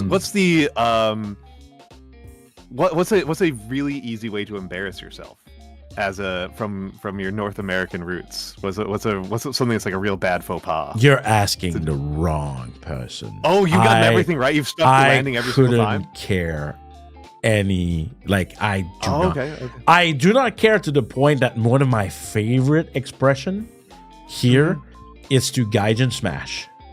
Okay, I know the smash. I know the phrase. Yeah, I know. The gaijin smash. Yeah. I used my privilege of not being Japanese to do things I'm not supposed to. Okay, yeah. I do the opposite. I don't get embarrassed, actually, so much that I will like get out of my way and do things because I know nothing is going to happen to me because I'm a foreigner. Well, I mean, this kind of goes to the point we were saying. This kind of just reinforces what we were saying about like you can live in Japan, but you will never be Nihonjin. You have a but at the same time, you're not part of, exactly. You have a different set of rules that apply to you, and one of those rules is that that you can get away with just walking through people. Exactly.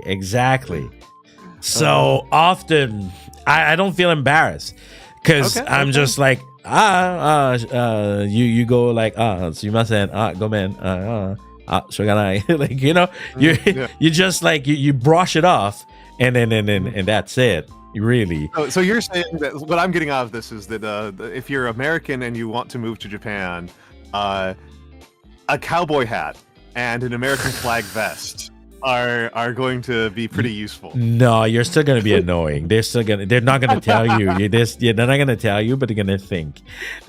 Oh my god, look at the American again. But sometime, I'm not gonna lie, at least I'm respectful in my guidance smash kind of way. But some people aren't, and some people are a problem because of that, because they know they can push it. Yeah. Well, I mean, there's knowing you can push it, and then there's not picking up on the fact that you have gone over the line. Yes. Yeah, But also, the thing, like, but that's the problem. No one's gonna tell you when you did. Oh yeah. Because no one say anything here. What's the? I don't know how to say it in Japanese, but the hardest thing to read is the air. Yes. You know. Yes. Kuki ga yomenai. Yeah. Can't read the air. Yeah. Yeah, this is reading the air. Kuki o yomo. I'm pronouncing like an idiot right now. Kuki yomu. Kuki yomo. That's reading the room. Is the better English translation than reading the air. Reading the room. Yeah. Is closer to how we would say it, but it is literally reading the room. But yeah, it's literally reading the air, but it's idiomatically reading the room. They made it a game. They made it a game, so that's so interesting on how you have to read it sometime. But yes, I mean that was one of the yes, as KY. Yeah, you can say you're KY because KY? You can't. Yeah, KY would mean you can't read the room. Yeah. Okay. That's cute. That's cute. I do find the way that Japanese shortens things to be pretty fun. Yes, they love to shorten everything, and then make kind of like small, like for example, Smash Brother is Smabro. Yeah. It's that's Smabro. The part that like or Mario Kart is Marika. Yeah. Well, and this is the thing that I'm an old, so the one that I was thinking of was Wapro. The which one? So Wapro, word processor. Wapro. I told you I'm old. Wapro. Yeah. And I've never heard of this one. Yeah, the thing that connects all of these have in common. The shortening is they take the first syllable or two. Yeah. Of two different words. There's a lot of that. That's the way that they do it, which is it's not how we do it in English, right? You know, we take the first letter and then we make a new phonetic pronunciation. Yeah. So you know the National Air and Space Administration is NASA. No. Usually, actually, not. They will. Most of the time they wouldn't understand. How do you call them? Like to get like on the first letter. Acronyms. Yeah, acronyms. Acronyms can be a bit difficult to explain in Japanese. I don't think it's something that. I mean, acronyms are designed to shorten things, and they're designed with the ideas of English in mind. So like, whatever. it's like whatever. Like, why would other languages use it? Like. I'm gonna flip the topic completely around. I'm gonna flip it because I want to cause trouble. I want my harder topic to go today. We prepared a couple, and I don't think we're gonna be going to do them. But that one, no, we prepare way too many topics. We need to make a document and put all of our topics in there, and then when we do a topic, we just cross it out. So we don't lose track of our previous That's a good topics. idea. Let's think about We've that. got like 12 previous topics that we've never addressed. And like, for sure. Anytime soon. Yeah. I want to hit the ones that were more like present, right? And so moving to Japan has been in the news a lot lately, and a lot of people are thinking about it. And I know that it's often typical for VTubers to avoid topics that are popular, or like hot button. I feel the opposite. I feel like it's time to charge in and be authentic and be real about it. But you want to talk about something else? Yes, it's been requested too. So, and it's something that yes. We're talking about problematic people, right? That just like do things and they think about just themselves in Japan, right? And we can also say that often, sadly, and not everyone, I don't want to generalize, but it is a thing. And I've been noticing it more and more in the recent years on how, and how can I say it? I'm going to say it straight up. There's often a big problem with male ego, right? where people, a lot of men will come in, and especially in Japan, it is quite present, the male ego, because of how the culture is right? And I just want to talk about, like, sometimes I think we do it without even realizing, and maybe because it's something that maybe you have a thought or two, because it's kind of anthropo kind of topic, and how we not, and we're not being asshole, and we just realize when it's time to chill on our male ego. I feel, especially in these trying times, right? Where either being a content creator, everyone knows that being a content creator is a challenge, right? And just like in general, like the world situation, where now's the time to like help each other, right? And maybe let our ego being dropped, and more like kind of being like, we need each other, and in that kind of sense, and stop thinking only about ourselves. And I'm not sure, to me. So brief story, I don't even know if I said that on stream before, so maybe it's the first. I was raised by women only. Yes, you have mentioned I have, right?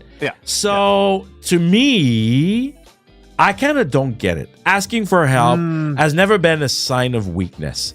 Reaching out to others is something I do naturally. Caring about others easily. I have a very large, what is the correct word here? I'm empathetic. Is that correct? Very empathetic. Empathetic. Yeah. Right. I would say you have a large heart. I would say you. Yeah, you could say that. You could say that. You feel like you're generous. Okay. Yeah. I feel, and I don't know. I feel it's been a thing. At least for me, I can say that here in Japan, I don't really talk to a lot of people, right?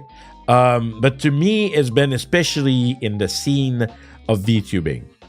And I know in general it is a problem. And I was just like, how do we stop it? How do we make others like... I mean, it's not helping, because in the content creation, there's a lot of ego, period. Yeah. There's a lot of ego, period. So... Yeah, there's a lot of complexity here, because I am coming from a slightly different content creation scene from you. Twitch does have some different incentives, and I think that they do play out a little bit here.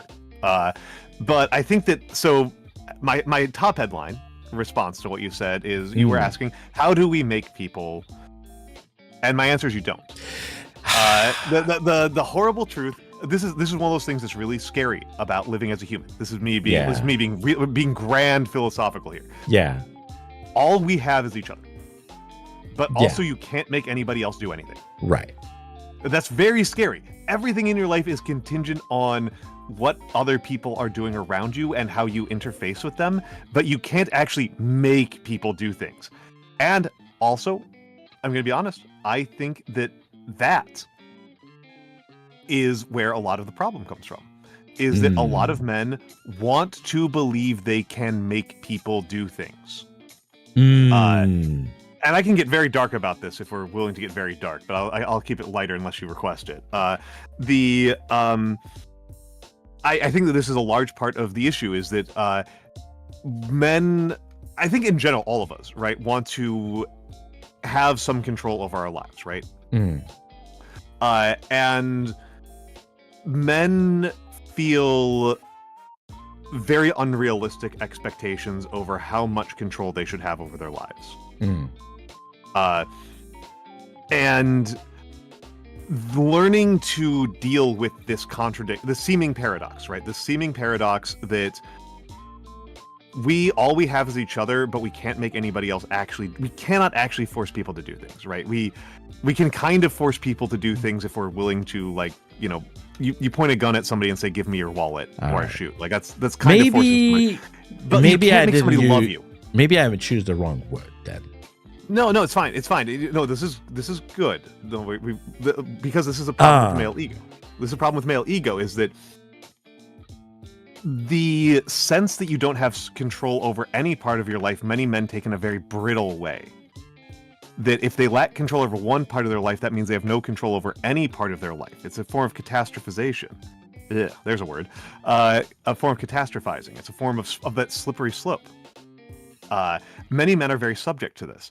And it's this question of how you do kind of need to learn to accept that the people around you are going to make choices. And you're not always going to be able to make them agree with you.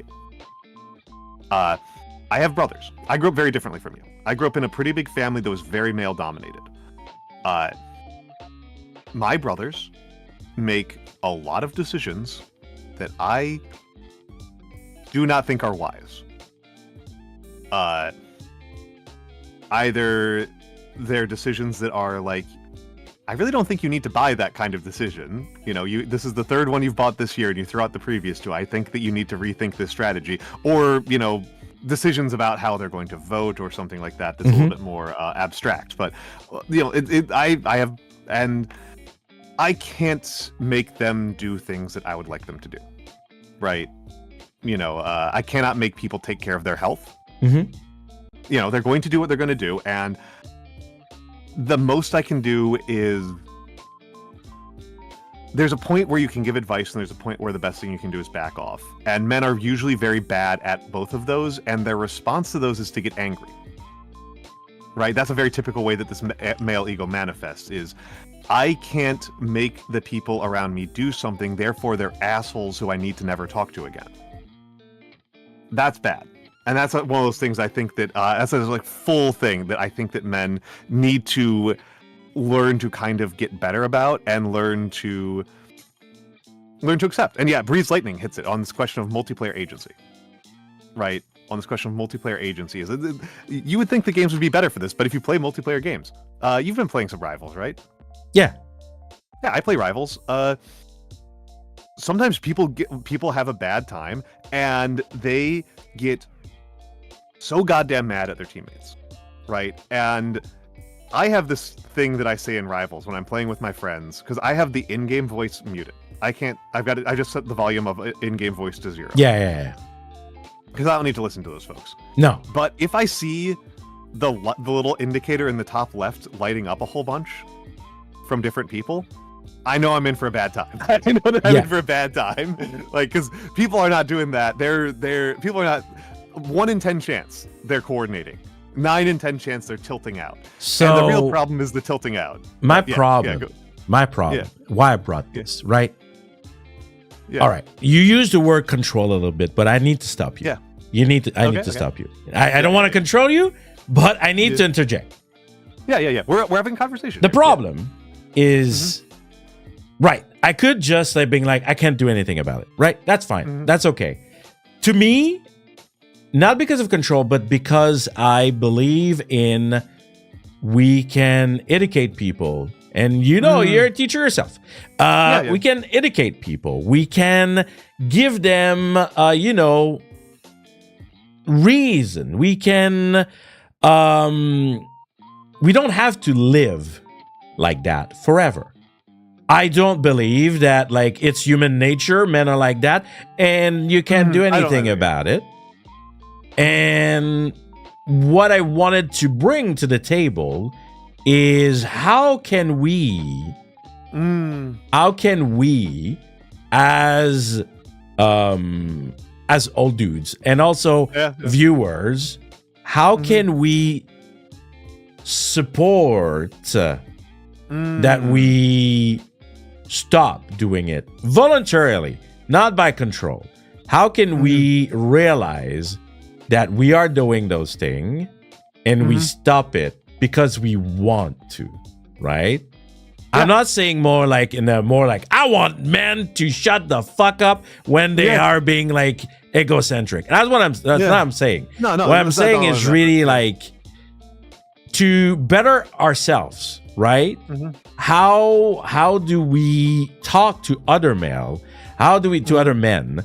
And how do we ourselves like kind of become how can I say, kind of pillar of like of in like kind of making it better. Yeah, I mean, I this is one of those kind of funny things. Like, you bring up the thing about the teaching experience, and one of those things from the teaching experience is accepting that I can't reach all of my students. Understandable. Right? Like, but you're not gonna stop to teach because you can't reach them. No, right? no. That I would say that that's a matter of acceptable casualties. Is kind of the question, and that's when you're particularly in college, particularly when you're teaching college courses. There's a very big difference between teaching college. I should say from an American perspective. I can't speak to other countries, but for American high school and primary teachers, if a student is failing, it's the teacher's fault. In college, if a student is failing, it's the student's fault. And so, as a college professor, I actually even remember meetings with my department chair where he said he felt that the fail rates were suspiciously low, that we weren't pushing our students hard enough. Yes. I don't know if that applied to me, but I do know that some of the professors were passing nearly everybody, and he thought that was a problem. Right, but the good thing is that life is not regulated by people who tell us like if we are teaching correct or not. I'm really talking about life teaching here. Yeah. Well, I mean, that's what I'm going for more is like we shouldn't treat you and I. This is me. Yeah. This is me. This is Al to Janken. Yeah. We should not treat individual cases as measures of success. We need to accept that some people will take our lessons or they won't. Right. That's all I'm going for. Like, that's all. Right. With that story, with that little digression was like, I see. Which is what, because to me, the best kind of option we have is, particularly from our platform as content creators, is leading by example and explaining our rationales. Explaining why we do things. Why do we not do X, Y, or Z thing? Why do we do A, B, and C rather than X, Y, or Z? And I will just tell people flat out, like,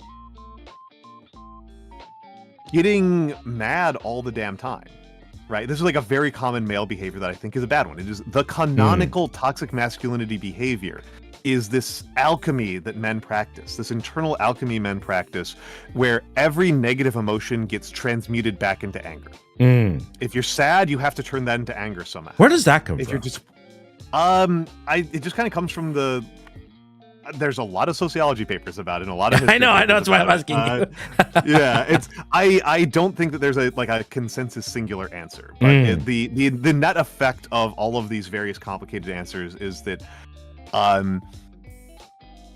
we've decided that certain emotions are masculine or feminine, and anger is masculine, and sadness is feminine, disappointment is feminine, etc., etc. It's so weird. I never think like that. As a person, maybe in a subconscious level, but at least actively, I never think about that.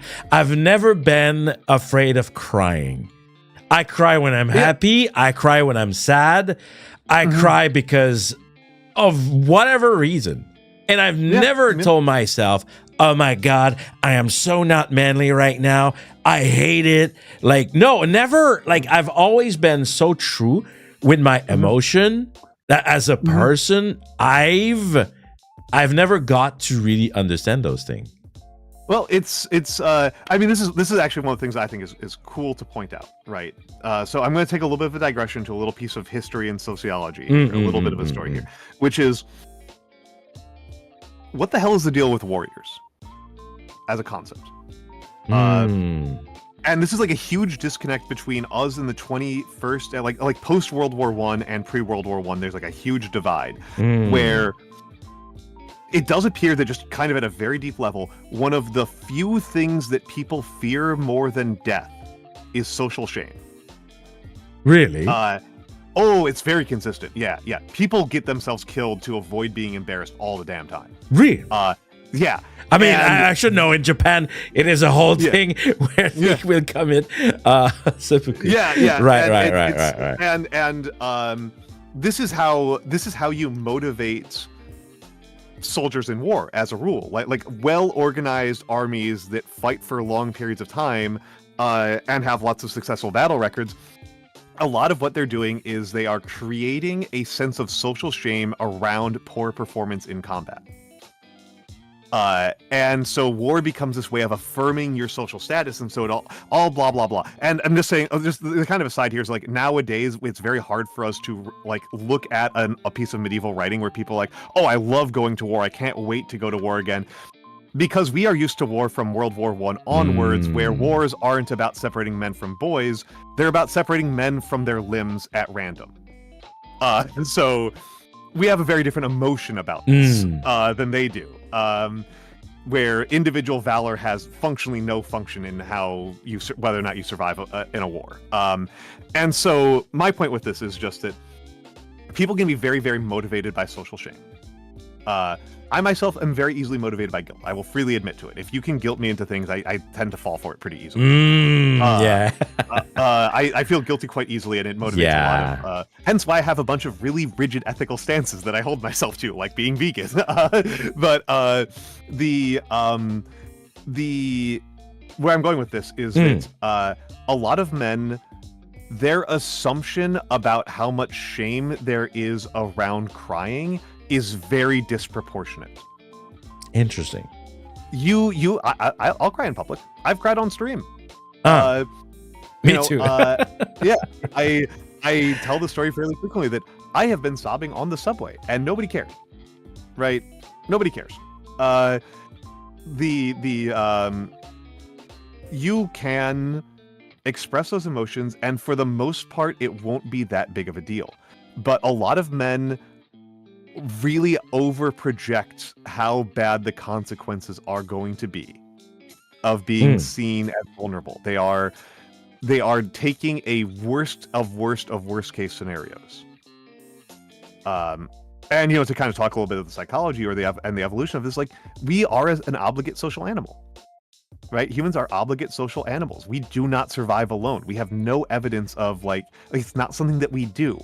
We evolved to live together. We evolved to live around each other. And so anything that causes your prestige and role in your group, in your society, to come under threat is really terrifying to humans. We are really terrified of being judged in particularly harsh ways. And again, I think that a lot of men are massively overestimating how bad the consequences are. Realistically, in most of my life, and again, most of my friends are women, but I did grow up in a very male household. You get made fun of, and then people get over it. Like it is.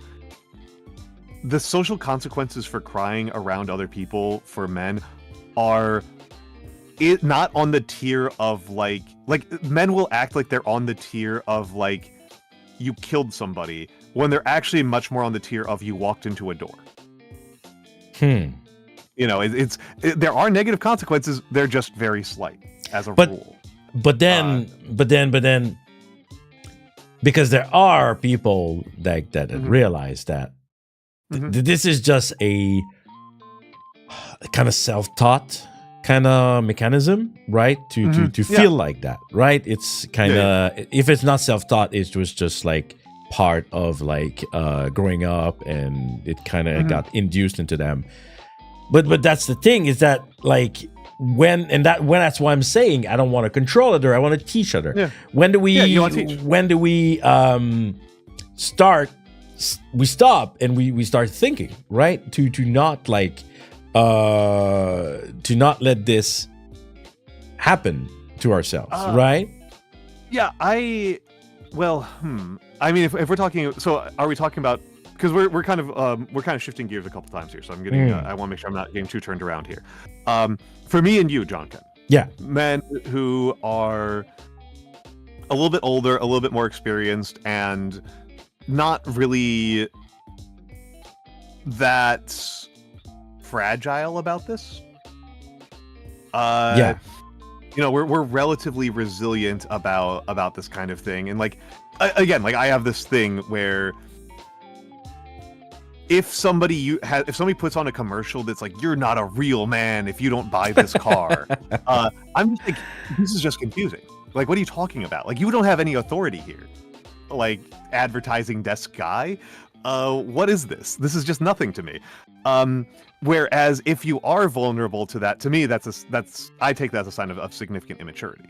But you and I are pretty secure. We're older, so for us, I don't think there's a lot that we personally are doing to police our own emotions on this particular front. It's the best thing I can recommend for us and for other men who are in a similar situation is recognize who in your life you can trust with particularly vulnerable moments. You don't want to be vulnerable with everybody, because that's what vulnerability is kind of about, is that like it has to be kind of specific people and specific times, and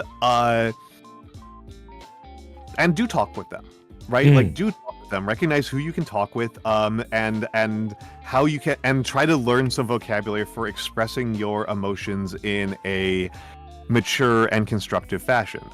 Very simple one, eye language. Eye language is a very simple one that I know CBT gets a lot of knocks for being kind of goofy, but I think this one's very good. For people who don't know what I'm talking about, I feel X. Don't start off with that. I feel discouraged when X happens, rather than opening up with "it's bullshit that X happened," even though that might. But it's a kind of way of having. It might not be the most honest way to discuss things, but it is a way of being a little bit clearer and a little bit easier for your audience to listen to you. Actually, now that you say it like that, that makes me think. I think, and that's I think that's in society, in current society, a lot. Yeah, is we've given name to emotion, condition, and all that stuff for random kind of words. Like, we can't name our issues or things that happen. Does that make sense? Like, for example, like being like you said, instead of said like, this is bullshit. No, this is not bullshit. This is like you said, like discouragement. Like, to be able to like kind of seeing things for what they truly are. Like this kind of syndrome, I call it syndrome as if it's, anyway, this kind of things that happen where people will like rename a thing, like whatever, like I'm gonna say like Sigma behavior, right? Yeah. I've got some ones I'm specifically cranky about. Right. I've got some ones I'm specifically cranky and I'm just about. but that doesn't mean anything. I feel like we often lose ourselves. There are some insult we give to things that we don't like, right? For example, like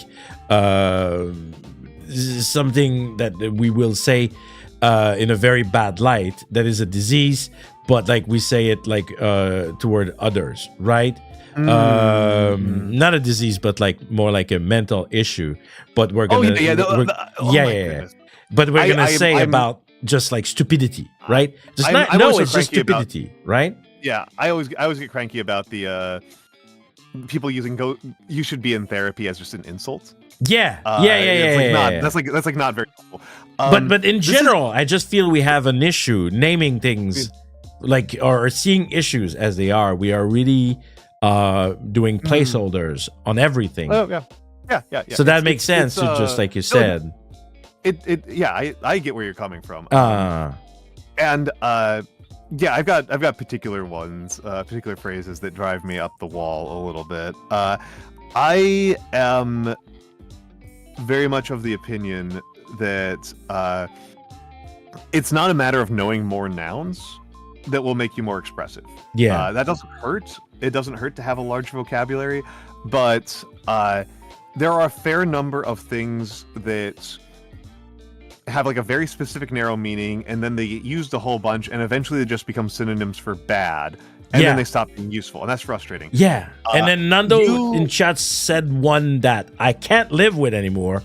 It doesn't mean anything. It just tell me your emotion, and I think that's one, maybe a problem that we're kind of uncovering here as we're talking. Yeah, it's just like the word cringe It's just like it has no emotion. I don't know what is or mid. This is so mid. What do you mean it's mid? It's like medium, or you mean it's terrible? You don't feel good about this? Like it's like we don't talk about like exactly how we feel, and we just like use these placeholder kind of word that have no meaning. Well, and they get sanded down a lot too. Like the use of cringe that we're using. Like cringe has a like the real root of it is like a cringe is like a physical response, right? You know, it's a physical thing you do. It's like it's like I'm doing the motion in real life, like you can see me, or like my camera tracking is good enough for it. You draw your shoulders and your elbows in, and you like wince, and you like your jaw tightens. Yes. And that's to cringe. It's this physical thing that you do. And then there was this really good analysis around the concept of cultural cringe from Australia, from an Australian author who was criticizing his fellow authors, his fellow Australian writers, because they would write about Australia, but then they would include like a bunch of like British isms. Like they would talk about like the Rose of Heath and like they'd talk about like British birds and stuff like that. And he's like, we have kookaburras here. Like, just say it. Like, you're so afraid of appearing Australian that you have hamstrung your own writing. Because you believe that British is better. You believe that British is better, and this has prevented you from being a more authentic author. And so that is where it kind of leapfrogs into a broader cultural consciousness of talking about cringe as this metaphor for, like... And then it's just kind of increasingly been sanded down through overuse, and now it just kind of means, like, bad. And that's always a frustrating one to me. I have my own ones that are usually more grounded in academic literature, so knowing more words doesn't help. But what does help expressing yourself and expressing your feelings is learning to be patient when you're describing your feelings to other people, because they are going to misunderstand you, right? A lot of feelings are very complicated, and when you're feeling them, you might just be feeling something that's actually pretty easy to express. You might be feeling envious, right? There's a big one for male VTubers, right? That's a very common emotion for us. Is we're very frequently envious of other more successful VTubers. You might be feeling envious, and then you kind of end up walking around it because you aren't quite recognizing it, and you're not quite remembering the word, and you're like, well, I'm not like mad at Janken for his success, but like he's not. Trust me, he's not. Are you? But like, I'm not. I'm. No. It's just because the way you said that. Well, I'm using. You're the object I see right now, and I don't want to implicate somebody who. Ooh, the drama. We're here. No, I'm kidding. This is acting. I don't want to implicate somebody who isn't here to defend themselves, right? I don't want to. I'm so envious of Janken's success, and like he does this really cool thing, and I can't imagine pulling that off, and I just kind of feel bad about myself, like watching his stuff, even though like he's my friend, and like. That's envy, right? I'm describing envy. I'm taking a long way to say it, but I am describing envy, and like that's fine. It's fine. Learn to be okay with that, and learn not to be a dick to people who are taking a long kind of way to explain their emotions to you. Try to be patient with them, because that will be repaid in the future. And so that's one of those methods. You know, I'm talking kind of like really tactical about how to like kind of get over these male ego issues. Is you know, talk about your emotions with people. Try to accept feeling your emotions before you act on them. That's a really, really important one. And I'm gonna be honest with you. This is not just like this is just good for your goddamn health, man.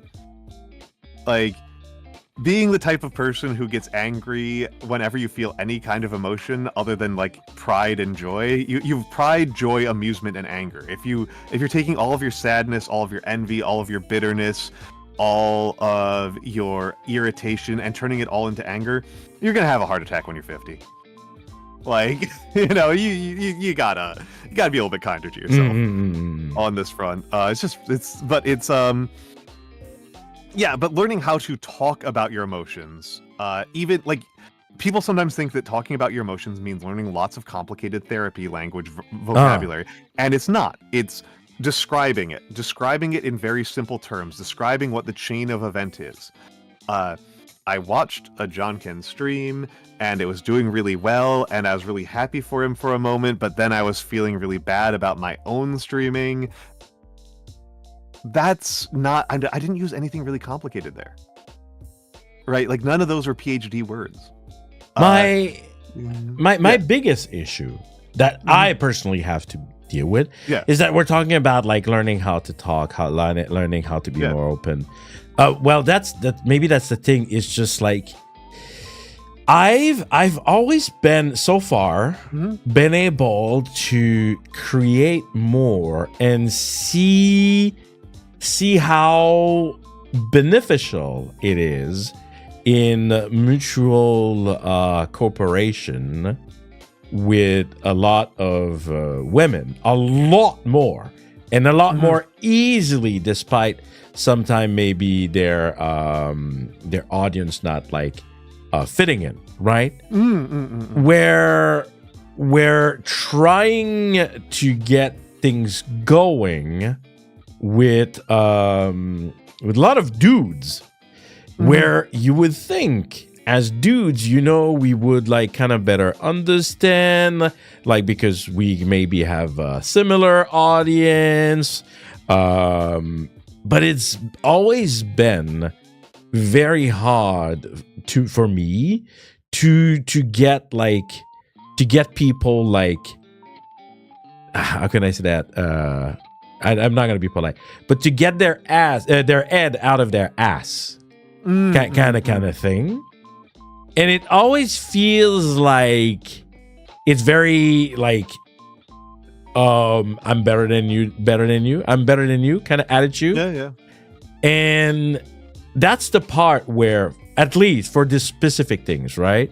Where it's not anger per se, but it's like you did mention pride, where pride seems to be a lot in the way, at least in content creation.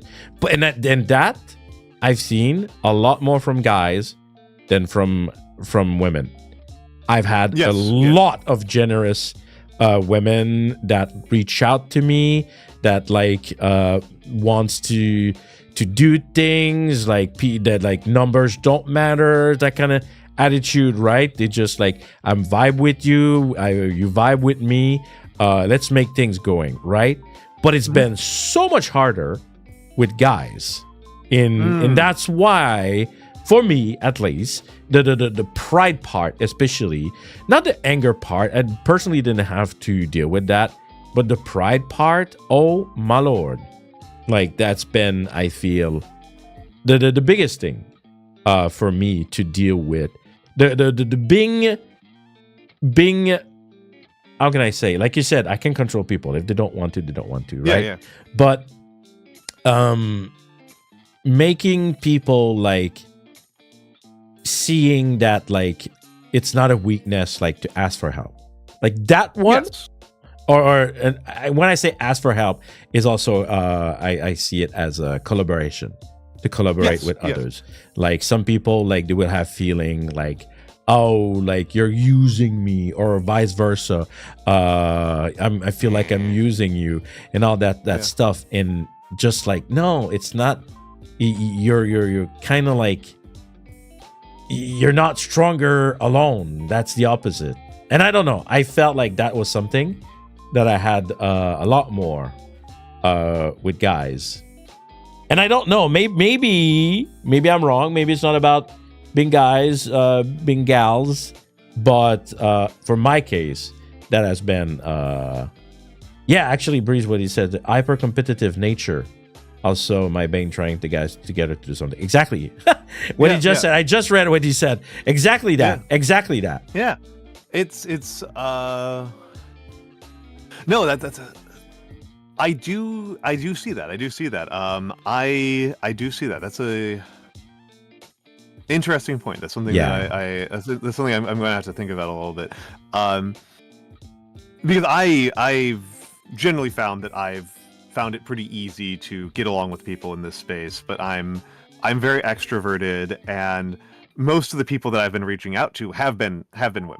Yes, so I know. So I've noticed coming from the people you've been hanging around to. I've seen it, and it's again, most of my friends are women, so that's not that unusual for me, and most of the other streamers that I watch are women. If I'm watching a stream for fun, I'm almost always watching a woman. Interesting. I watch very few. I unless I'm like already friends with somebody, I don't tend to watch men's streams. I'll watch like you and Yanomancer and Nando. Like that's about it. Like, it has been criticized as a weakness of mine. We at some point, I don't know. Maybe we need to talk about what it is to be a man VTuber, coming from two guys that. And I've before starting being a VTuber viewer, I've started by watching a lot of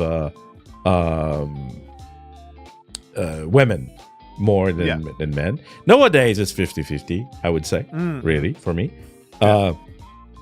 But yeah, interesting that two guys that like kind of mentally like we're not the same, but we kind of understand each other. Like I think that enough like to be like, okay, we get each other, right? We've got some significant overlaps. Exactly. And how we've lived, and it's but then it's interesting that both of us have had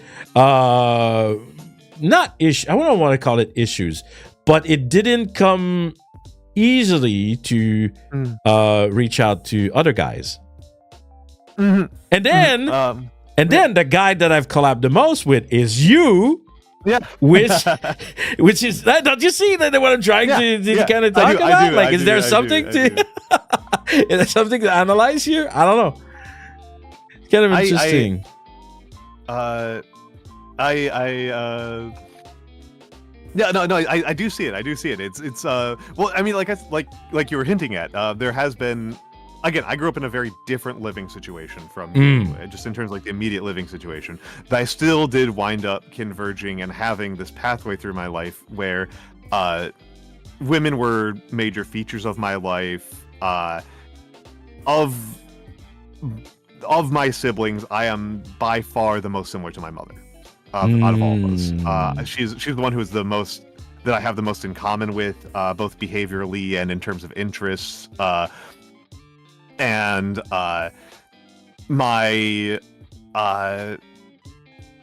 again, like through high school, through college, etc., I tended to have a lot of female friends, and it's honestly this is just a content creation take here. My content creation about how a lot of men watch streamers, and particularly VTubers, even more so than other streamers, is and this is much more Twitch. This is a much more Twitch-centric take. Oh, so it's everywhere, though. It's everywhere. Though. Yeah, I can guarantee you YouTubers are going to hear that what these men are getting out of watching VTubers is a female friend. This is practice for them having a female friend, and this is part of the reason why games is such an important part. As long as they're not getting delulu and I mean that's an issue in their fantasy, but there's all these complicated things. There's obviously like a lot, and it's not uniform at all. But this is very common that like a lot of my streamer friends, they're doing the cool girl act. They're being the cool girl. They're doing gamer bro, like the gamer bro who is a lady, and that's something that a lot of these men don't have experience with, and I do. I do. This is a lot of my friends are this type of person. These are very natural to me. This is not like novel to me. It's comforting. But for a lot of them, it is novel and something that they're learning from, and well, and Ms. Janken, in this case, is often an act, right? It's a character that they're putting on, while they're on stream. You know, I love when VTubers are being super girly. There was a corporal VTuber at some point. She did a nail hand cam where they would do their nail and I loved it. But can I just say something quickly? Yeah, absolutely. And maybe let's end with this. So what do people get watching male VTuber? I don't know. I don't really watch them, so I'm confused. I don't know why people watch my stuff. I look at my VODs and I'm like, what are you doing here, man?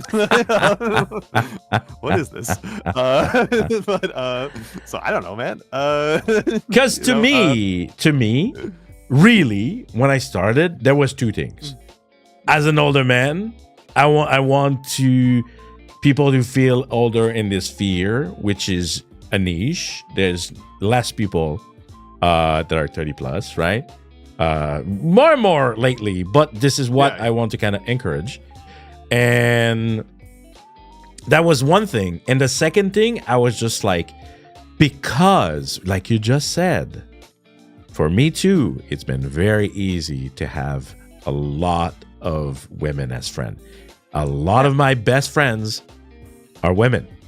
And like I said, like to me too, but I never had the bro. I never had my bros. And I thought, I don't know why, I thought coming in this community as a VTuber myself, I would find my bros. And I thought that could be something that people wanted at some point with the start of some of the corpo male VTuber. There was a big of a brotitude going on, but it never really lifted up. And sadly, I don't have my bros. Well, I mean, you're kind of my bro, but we're kind of old for calling ourselves a bros. But I mean, it's I get you. It's interesting now that we. It is interesting. It is interesting. And so there's Breeze Lightning points out that there's definitely archetypes, right? There's definitely archetypes, and I mean, I am kind of lying when I say I have no idea why people watch my stuff, because I literally did a viewer survey at the end of the year. So I have a survey of people telling me why they watch my stuff. And I tend to talk about VTubers in terms of roles that they play. In terms of the roles that they play in people's lives. So a very common one for a lot of female VTubers is little sister. So like I'm going to I don't know any of the big VTubers, I'm sorry. So like over on one of the relatively big ones over on Twitch is Berrybug. Berrybug is your little sister. It is impossibly easy to bully her and to prank her, and it's really fun. And she always has a great time. Like this is like how you act around like your overly earnest teenage sister is how you act around Berrybug, and that's her what she's doing. I am being people's uncle. Yeah, I am Uncle Al. And that's part of the role. The other part of the role is that I'm also kind of a practice professor, right? Because the actual professors that people tend to find intimidating, and I'm kind of this practice professor. Because again, that's not a bit. I was a professor. And what do you mean? Are you saying that I don't own a pawn shop? Is that what you're trying to say here? No, I'm kidding. People.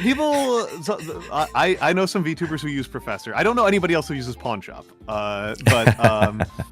But I have uncles who are professors, so it's very. I've got examples from real life, very immediate examples from real life of what this looks like.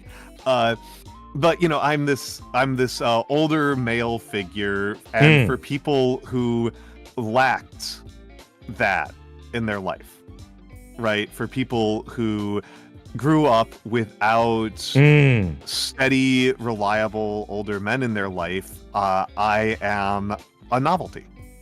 If the older men in their life were men who were very closed off or just completely absent, I am comforting to them. And so that's what I'm offering. And of course, my streams, most of my streams I'm doing calligraphy and like telling history stories, right? Like it's like a very cozy vibe I try to keep most of the time. And so that's but there's all these different types of archetypes. This makes my gear turning a lot. No, we always have productive conversations. I had thought that I never had before. That now, because of the things we just said, I'm just like, oh shit, this is why I'm doing this. Yeah. Without giving too much info, I'll tell you afterward. But Steve Mann has hit it. The big soft guy as an archetype. I got a little bit.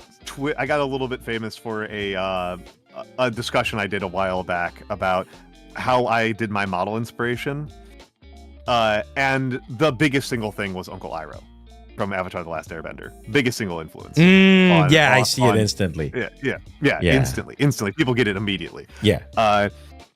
And so, that's definitely a that's kind of, I guess, what people are getting out of male VTubers. Like Breeze said, it depends on the type, but the good thing, this is the type I am. The good thing is, at least you debuted, and I reached out to you because I reach out to everybody because I'm annoying like that. And in the end, like, we're about to do this, and it means that some once in a while, I can get like my vibe across. Maybe we're just older, Maybe that's just maybe it's as simple as that. Maybe it's as simple as that. Why I haven't vibe with other men as much. Think that, I do think too many spiky dudes. The Kiki versus Boba, debate we've got going on here. We need more Boba men, not fewer Kiki men. When I think about, I think there's many ways that you can do this. That you can skin this cat. I don't think that there's any. I can think of VTubers who are the little spiky guy. I can think of some. Arthur Abbott's a little spiky guy. He's very kiki. Very nice guy, but also like his persona on stream is very like, very confrontational. I think there's a lot of ways you can carve this. And I think the biggest thing is trying to be authentic and pleasant to be around is kind of like the key of it. You need to have some reason. There's not one reason why, but any individual person needs to have one reason why people would want to hang out with you. And that can be a lot of things. I can name off half a dozen VTubers who have completely different vibes, who do things completely differently.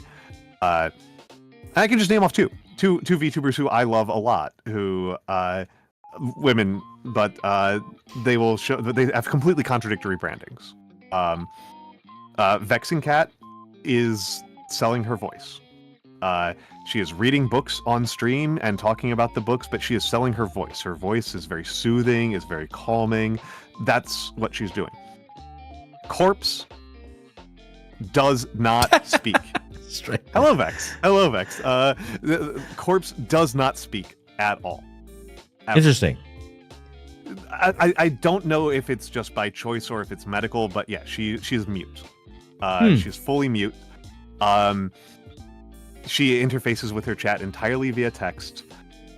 They are their own type of soothing stream. They're actually a kind of interesting experience. She's very sweet, and she's very attentive, and very deliberate. She's a very, very deliberate person.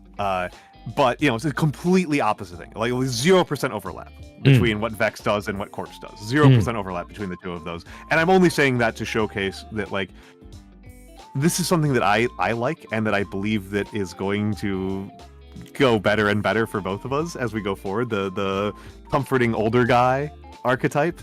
I mean, I have some chaos in me. Yeah, well,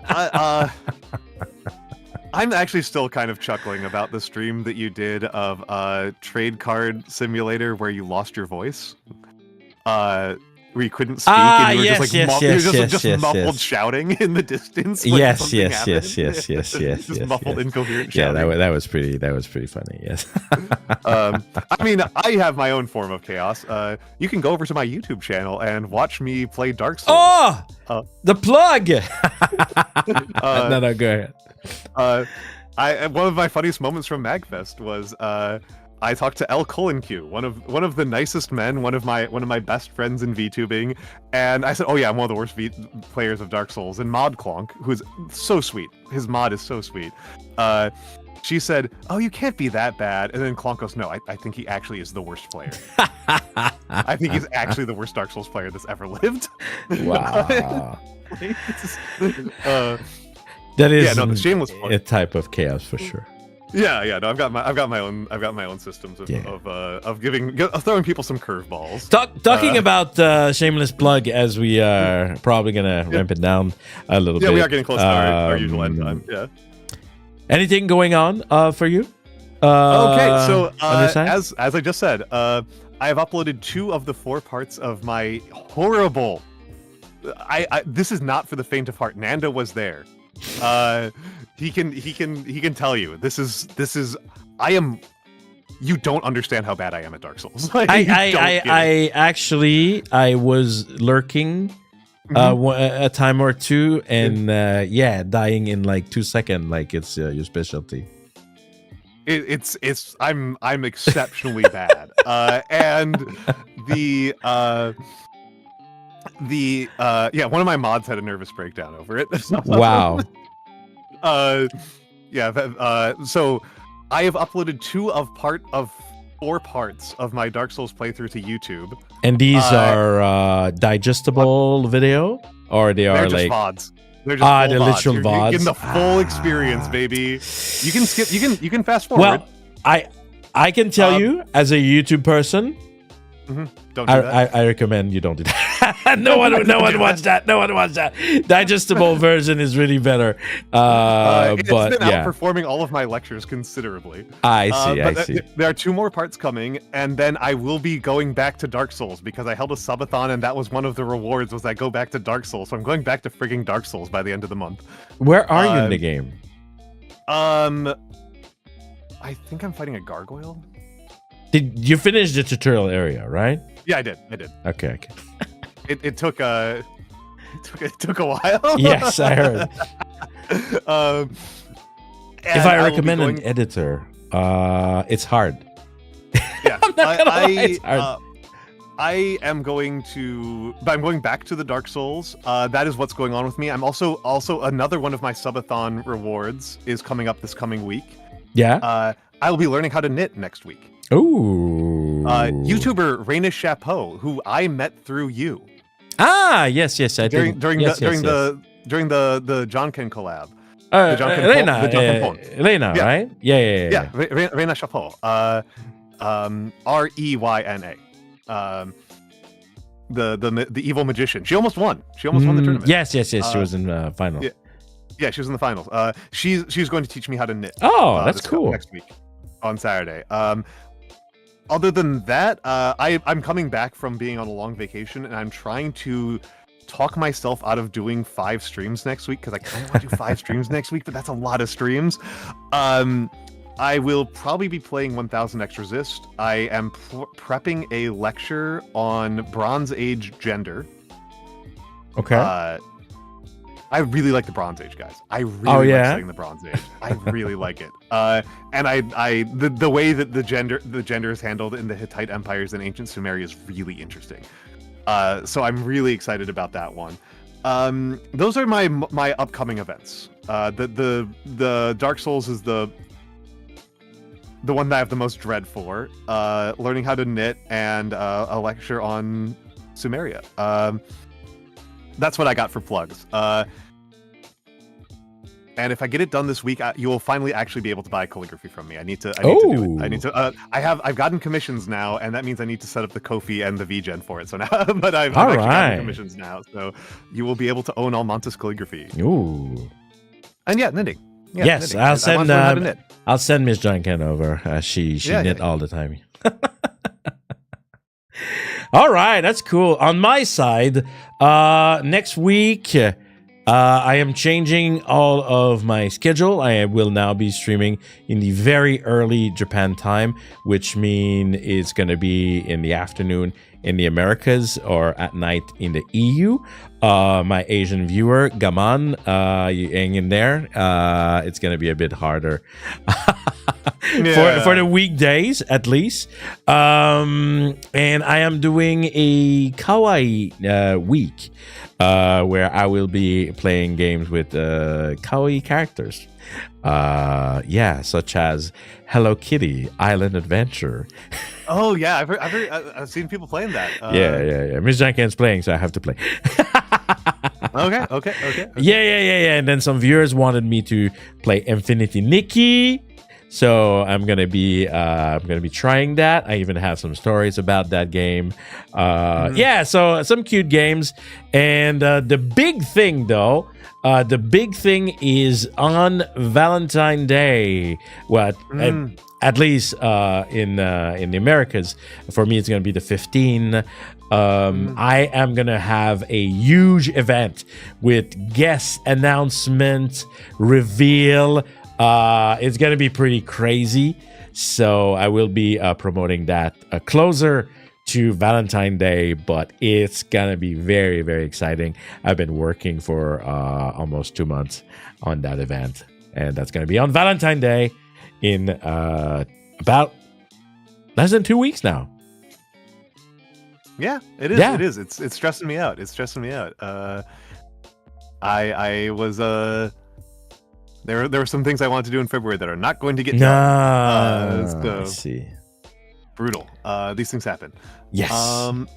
But yeah. So yeah. Thank you so much for having me on, Janken. Of course. Ever.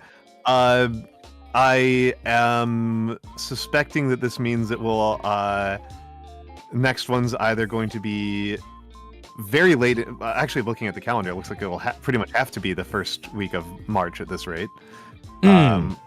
We'll nail it down. Yeah. Just reach out in about a month or so. Yeah, in about a month. No, this is as ever, Janken. Wonderful. Thank you for having me on. We had some good topics today, and if you need anything about Japan, you let me know, all right? Because definitely he was asking for a friend, wink, wink. Yeah. I was definitely asking for public awareness in general, and not for any particular. I'm actually going to post. I forgot that. I was grabbing the link to the Dark Souls video for more shameless self-plugging, and I forgot that the cut I have on it has it cut into me being in short mode already, which I know you hate. Oh my god! You didn't know you hate the short mode. All right. Well, thank you, Al, and thank you everybody again, and see you in about a month. And let me. Oh, you already put it. The link are in the chat if you want to go check on Al's side. All right, let's leave with a general otsu, and let's call it a day. So, otsu, everybody. Bye-bye. Goodbye.